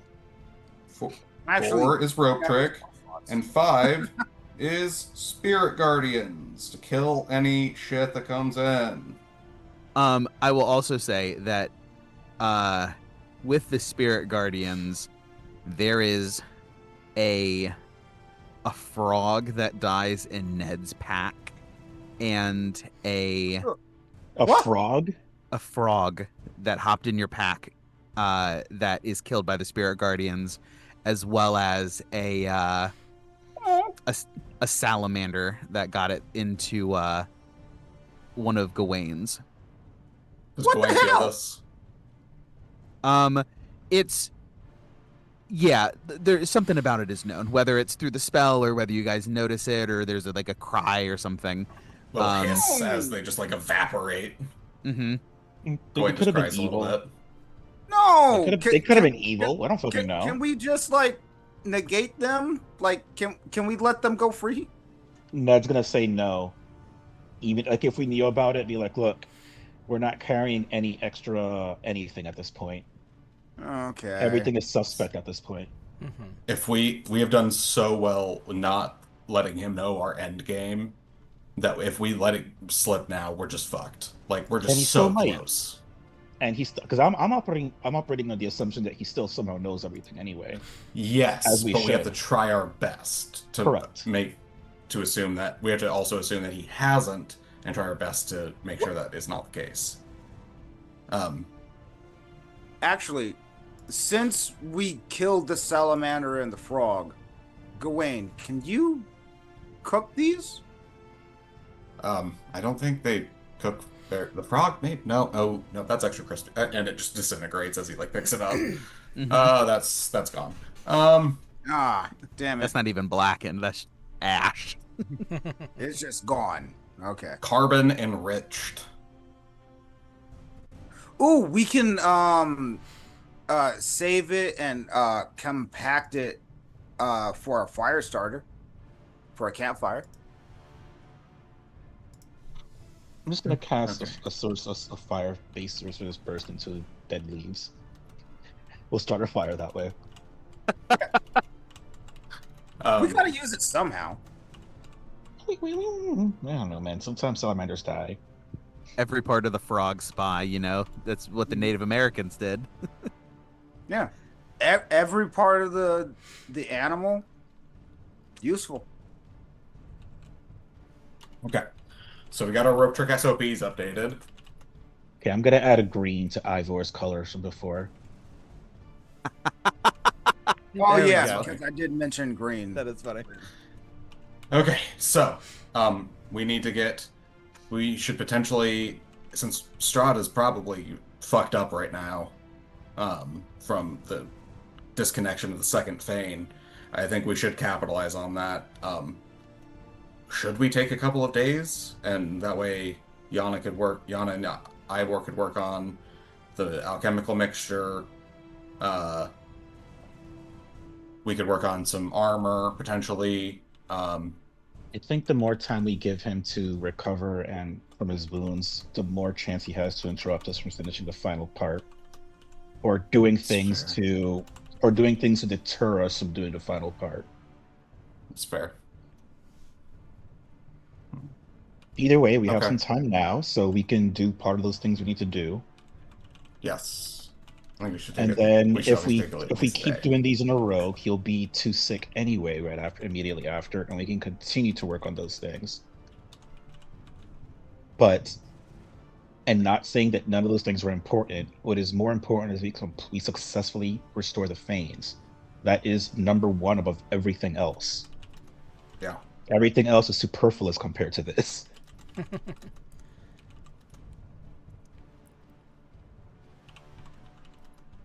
We should have. Is Riss back with us in this moment? Yeah, we'll say Riss is back. Riss, you should send a message to the druids and just let them know that we've accomplished the second task. Once we. Actually, you could send it from here, can't you? Yeah, I could. I mean, yeah. Yeah. Wait, can you? My impression was better. It was better. I agree. Much more spot on. we can do it. No, but yes, you can, because you can send it from any plane to any plane Okay. with ascending, because that's a third level spell. I should hope that it can get anywhere to anywhere. Oh wait, no. There's a 5% chance it fails. That's what it is. Oh, really? Okay. Yeah, you have to. Yeah. Basically, roll a d100, or in this case, a d20, and you can just on a nat 1, it doesn't make it.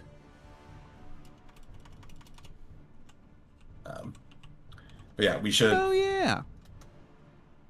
definitely get back to. Should we teleport back to Vallaki or just ride back? I mean, if we want to make the most use of our time. That's fair. But just worried we that- also need to be careful if we're being seen, if that's like the concern. That's So, what I was concerned with. oh, Maybe. can you teleport into a hallowed area? I think so. I think he can. Because if we can, why don't we just teleport into the church? And I think that would stop us from being viewed anyway. I still have non-detection up. Let's see. Oh yeah, that's something that Sometimes. short, you can extra dimensional interference. Creatures of any types you choose can't enter or exit using teleportation or interplanar travel. That is one of the options you can pick, but it's not always a guarantee. For this one, it would not be. Because for the church, Okay. I don't know if it cares about that. Because the church is the one that like gets undead. They would have barred undead from doing that if they picked the extra dimensional thing. Yeah. But I think you only get one extra effect, right? Exactly. Okay. Well, So the church being hallowed though, like the way it is, who picked that stuff? Because that wasn't something we did. It just it was something happens to be Riss chose. it. No, not. I'm not talking about that one. No, the Oh. church with the bones. Oh, that one. The Gotcha. church with the bones. You know, the one with the bones. St. Andrews. The bones with the power. What power? Power of voodoo, hoodoo, now Who do you do? And actually, how long Wow. does it take for us to get there on the mounts? You know, I wasn't sure anyone would get that pull. I'm so, Depends had to on cut which myself version you're off. looking at. You've given me so much joy this day. There's All right, original we're in version, and then there's Perez. Labyrinth version. Mhm. I was thinking labyrinth. Dun, dun. Barovia, my Going. first crush. Wow. All right, so Jennifer Connelly. 5 miles. Oh, we get some lore.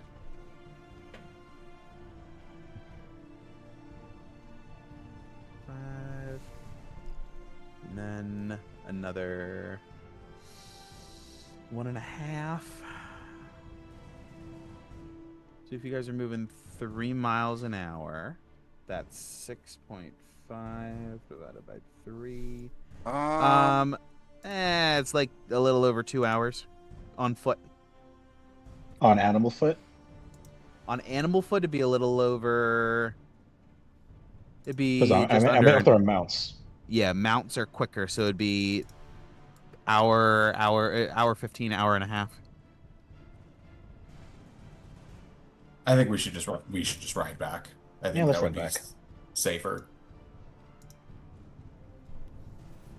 Oh, hey. Wow.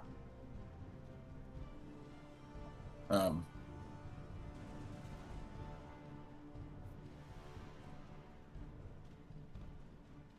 All right, so Rainy. let's do every 30 minutes, which would be. I mean, I could also give all our mounts a 60-foot fly speed if I use a 6th level spell slot and whatchamacallit. sorcery point, Yeah. Mhm. twin spell. Mm-hmm. Yeah, that's true. Steven. I don't know. Well, how fast do we travel right now? What's their speed? It's 50, right? Yeah, it's closer. Yeah, so- Effectively, I'm having it so 60 wouldn't speed it up, but it would Yeah. avoid any potential road encounters. How much do you guys want to avoid road encounters? Wait, you have enough for Caesar as well? I Yeah, I can was only about get to say, like, I can only get the- 5 the- targets. Quickest we can travel is like at a speed of 40 because Yeah. Caesar can only go 40. For now, I can only get 5 targets. Alright. It's fine. I think it's probably better to save that just in case we walk into some shit in Valaki. Do we have anything else we need to discuss in the rope trick? Nah, Not that I son. can think of. Not really. Oh, Not- before we leave, and because all this has we've pretty. I think we're alone, and I don't think any of this information is going to be reported back. I had a talk with Esmeralda the other night, and things went well. Again, thank you, Ivor. Hey, you gave me a mission. I slipped it into her pocket. All's well that ends well. Glad I could help. But I just wanted you all to know because it just made me very happy, and I wanted to share with you all, but I didn't want to risk Esmeralda's safety by announcing it outside of here. Well, And congratulations. you let her know that not only you wanted to let her know the truth, but and it seems like it turned out pretty well. I think so. We talked for several hours until I was about to pass out, and then I kind of slumped over Orion, had him bring me back to Riss's place, and yeah, no, it was one of the better nights for me, honestly. But yeah, that was it. Just wanted to let you all know. Hmm. I think it's important that we all, have open communication, because if we don't trust each other, then we're fucked. And I'm glad Van Richten played along. Oh yeah, I think he actually might have gotten some upgrades to his leg done. I may or may not have had to pull him out of there with a raven. Hmm. But yeah. That being I think said, if he needs any more upgrades, I might contribute. But I have to get with Jan and get this shit settled. All right, we good to head out? Good to go. Away we go. All right, away we go. I'll just have everyone roll all at the same time. Everybody roll me a d20. We'll say Flat D20? yes. Yana, Gawain, Ned. You're aiming for 18 or higher. I got Ivor, exactly 18. very nice. Or I did not describe it well. Not that that changes your d20 roll. I'm don't have to worry about anything on below an 18. Ivor, you're looking to roll. Something will happen on a 15 or higher. 15 or higher? 15 or higher? No, I got that wrong. Anyway, we'll just roll with it. Ivor, 15 or higher. Something will happen. Just a I don't know. D20. But I got an 18 on the die. Okay, you're wow, we rolled high, baby. I rolled a 10. You rolled a 10. We won't talk about my roll. What'd you get? If it matters, can I give Gawain a flash of genius? Or No, we wanted this is random low. encounters. Yeah, you wanted roll. Y'all rolled high. I rolled Ah, If anything, 3. Okay. Oh, that's perfect. good. We want that. Yes. What we don't want is that. what I got. I got an 18. Yes. how dare you? And then Ivor also got a 18, 17? I roll an 18 on the die. 18. All right. We'll call one of them just because I screwed up the who we're looking for. Because one of them would have succeeded, or one of them would have rolled a random encounter, one of them would have not. Ned, roll a d12. Ivor, roll a d8. A D8? Yes, please. I got a 1. Roll a 7. Roll a 7. Roll a 7. Roll a 7.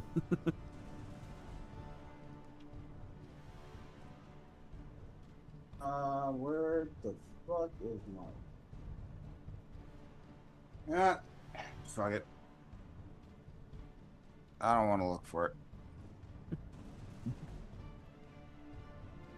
Was that? It hit the floor and you rolled a 7? Oh no. What a tragedy.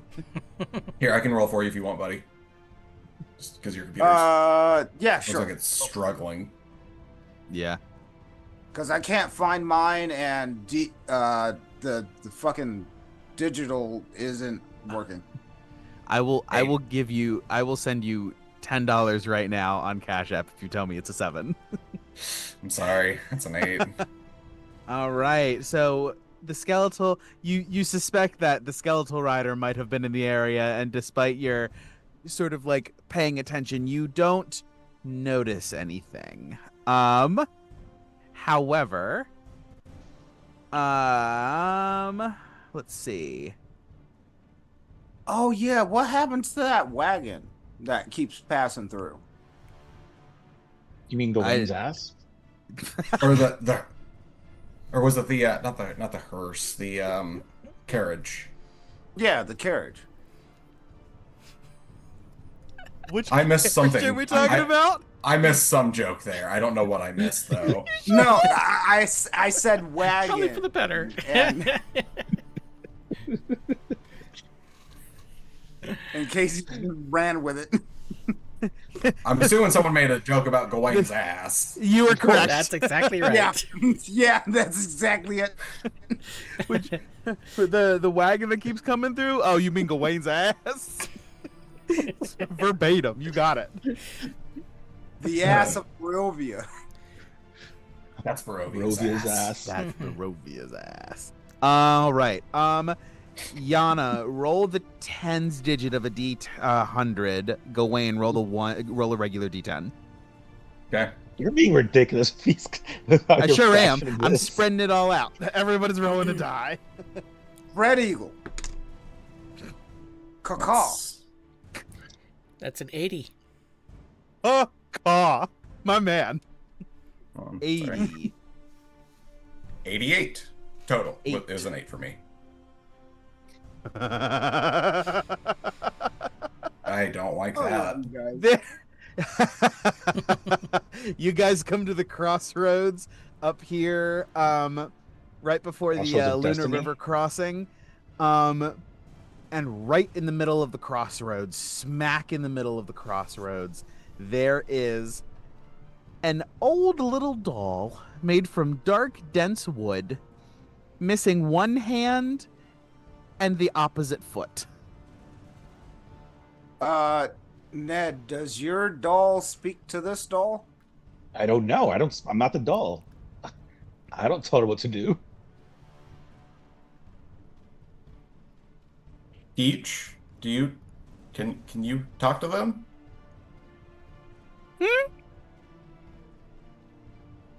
There seems to be a doll over there. I don't know if Wait, you. why do we think this doll can speak in the first place? I don't know. Why does our doll talk? I literally don't know, but no other one has so far. That's true. Ivor being like a craftsman in the other world. He'll just cautiously walk up to the doll. And I'll pop another detect magic. Detect magic. Nothing registers out of the ordinary. There. I will, unless someone stops me, I will pick the doll up. Gawain was about to say, maybe we don't. I was gonna mage hand it just to turn it over, just to see if there's anything on it. Before I was going to suggest we don't do shit. If you want to do that before I pick it up, go ahead. I would normally agree with you, Nedro, but I'm just afraid that someone else might come across it and get hurt. If it is something malevolent. I mean, I guess they'll come on it if that's what they're into. But Actually, okay. does my helm glow in that moment? Like, is it undead or anything crazy? No, nothing like that. Okay. Just Ned, after but a moment, Peach responds, she doesn't want to talk. She doesn't like him. Wait, which him? You know, the one that's sort of looming over her, all creepy like. Oh, you mean Ivor? Yeah. Ivor, she don't like you. The doll doesn't like me? I would have been Yeah. a little bit more, I mean, No, I'm just direct. gentle with the. Oh, okay. Can we all hear this, or is this a telepathic thing between Nedro and Peach? No, just to Ned. Okay, cool. Just making sure. I wouldn't take offense to it. We don't know what the hell that is. Can you ask it if it needs help? sure, Peach. That and also, what is the nature of this thing that you actually know that it doesn't like people? She pauses for several moments, and then returns to answer, and then provides an answer. Your question was, What's the nature of this thing, and does it need help? does it need help? She says that she does need help, and I don't know what the nature of this thing is. Do you know what my nature is? No, that's why it took me so long to trust you, remember? Yeah, I could tell. I don't know what this thing's nature is any more than anybody else knows anyone else's nature. I just know that she doesn't want to talk right now.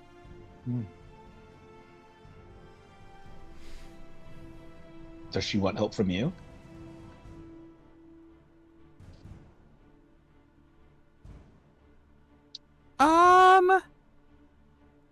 She called me some bad words, but then said, "Get me out of this mud. It's making all my joints hurt." All right, well, what do you think? I don't know. What's the worst that could happen? In Barovia? Yeah. A lot, by the way. I think you may not know any place besides Barovia, but this place fucking sucks. You die. That's the answer. That's the worst that could happen.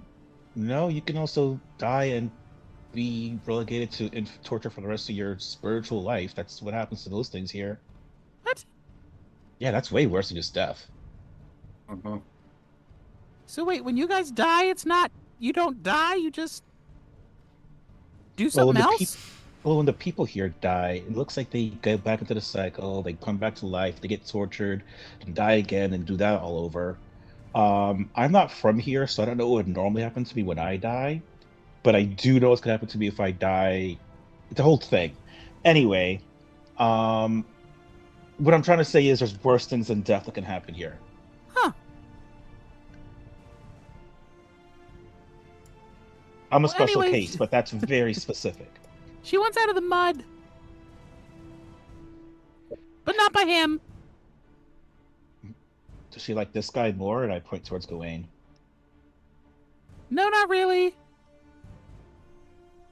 Does she like her? I point towards Yana. She said, eh. That's better than nothing. Yana, if you, for some reason, this thing wants help, I don't know if you want to trust it. I'll leave it up to you. You're an adult. She said she would. I mean, she would like it if you came over and got her best. That's her words, not mine. You know, I'm just gonna stop. Things gotta stop liking me. I'm not that likable of a person. You're very likable. Yes, you are. Why do you think I've stuck around so long? Duty? Kind of sucks. I feel bad now. Tell him he should. She was trying to hurt his feelings.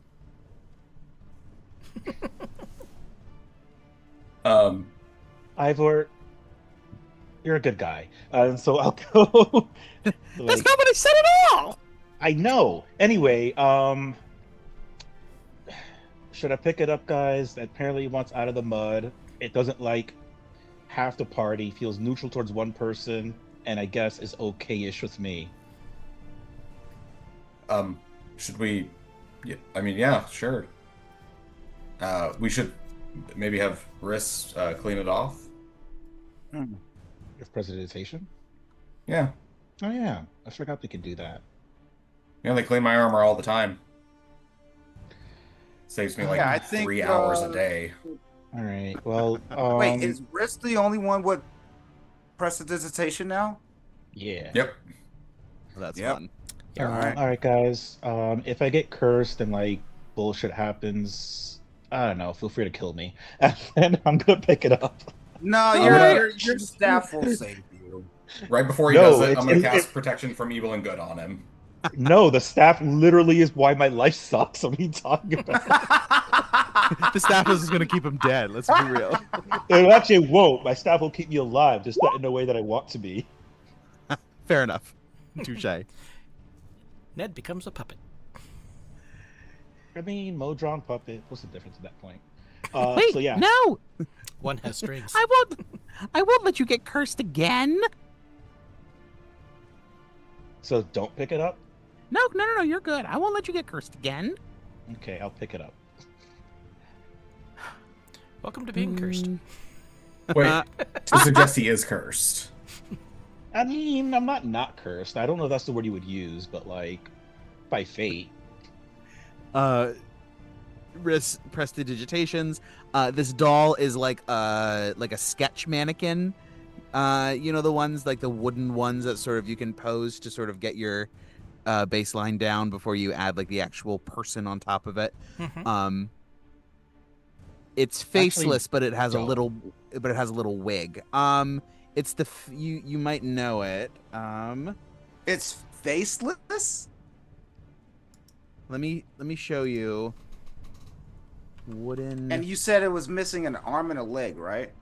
A hand and a Yes. foot on Can I- opposite sides. Can I One of start these things. crafting an arm and a leg for it? Yes, you may. Yay! Story time. Can I do a crafting check?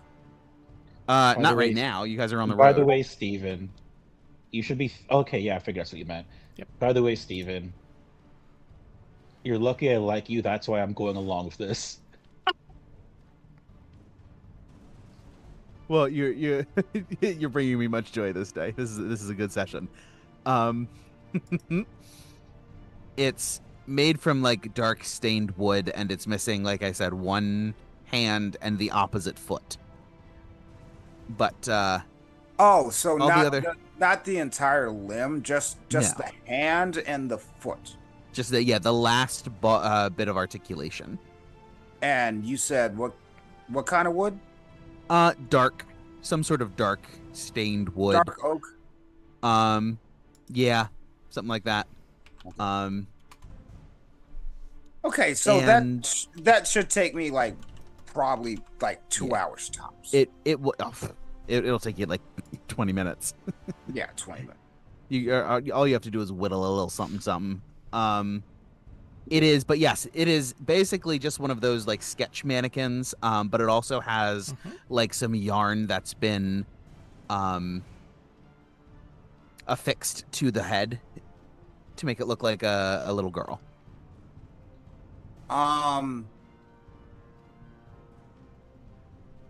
Within those 20 minutes, could I add maybe like button eyes? Yeah, you can pull some stuff together. You go to basically, I'll let you do this as you guys are traveling, sort of whittling it down. And you go to start like fixing stuff. And Peach tells Ned, Hey, tell him to stop. She doesn't. Tell him to stop. Ivor, she doesn't want that. Please stop. Also, does anything in particular happen after I pick it up? No. It does feel it. The vibes are off. But nothing in particular. Anything next now that she's not in the mud, and I have her on my person? She's asking if she's also I didn't say anything to her about it, but she also asked if you could like put her in a little sling on your chest so that she can see what you see. But I think if you're gonna put anyone in a sling, it should be me because you've known me longer. Like a baby Bjorn. Ooh. I could whip that up in like probably like 10 minutes. Don't encourage this. Anyway, Oh, see, he's not even gonna have to go out of his way. I mean,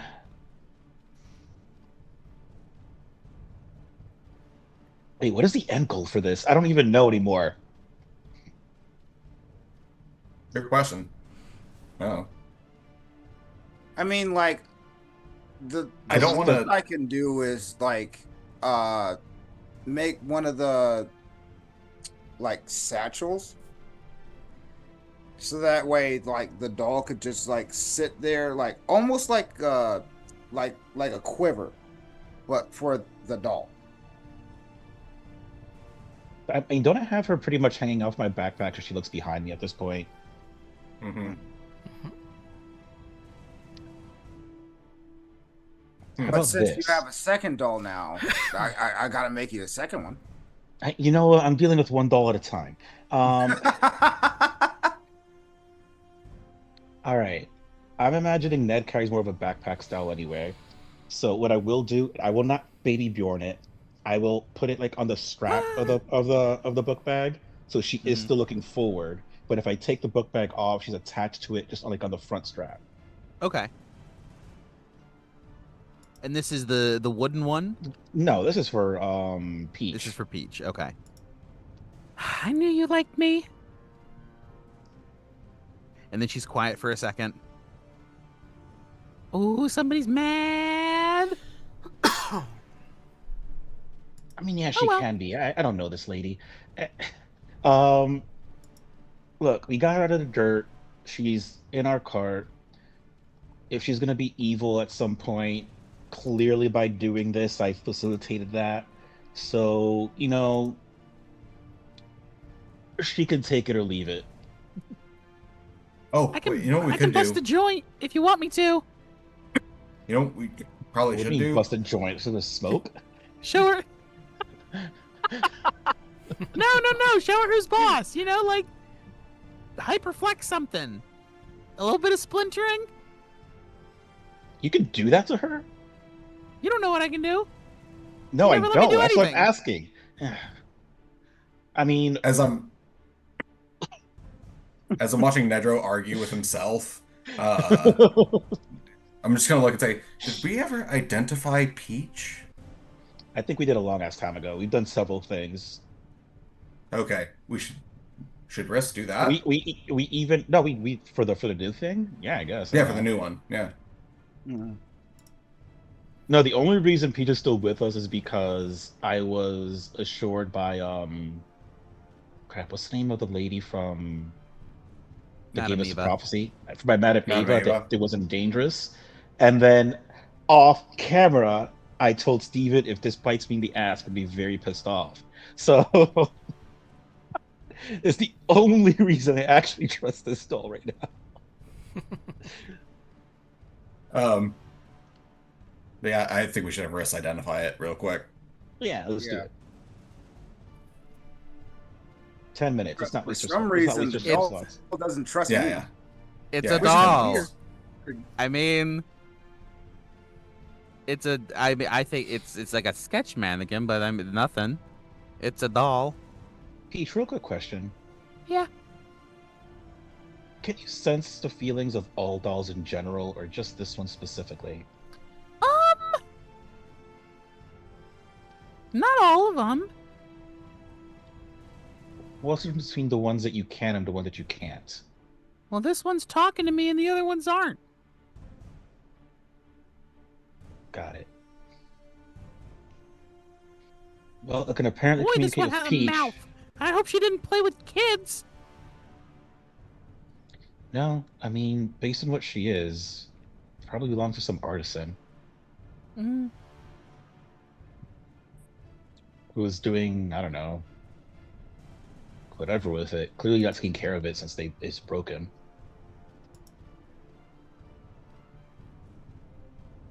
Um, Oh well. All right. I like it up Anyway, your butter. guys. Yeah, it's not bad. Anyway, guys, so this doll apparently is pretty mouthy in general. Doesn't like half of you. Um, doesn't seem to be passing the vibe check. So we can either toss it out or keep it for really dumb reasons. I'll leave it up to you. we could just put it in the. If the Back doll holding. doesn't like me, that's one thing. But if she wants to stay, we can keep traveling with it. I have no problems with that. Uh, mm, I don't want to leave this this doll out in the world where it could potentially do harm, but I don't want to necessarily destroy it. I think this is a conversation for a later time after our mission is complete. So my idea is to put it in the puzzle box for now and just burn that bridge when we get to it. Great. You're gonna put it in a puzzle box? Okay. All right. Any That's strong- an option. I don't. Any strong personal feelings on your end about that, Peach? Not from her, from you.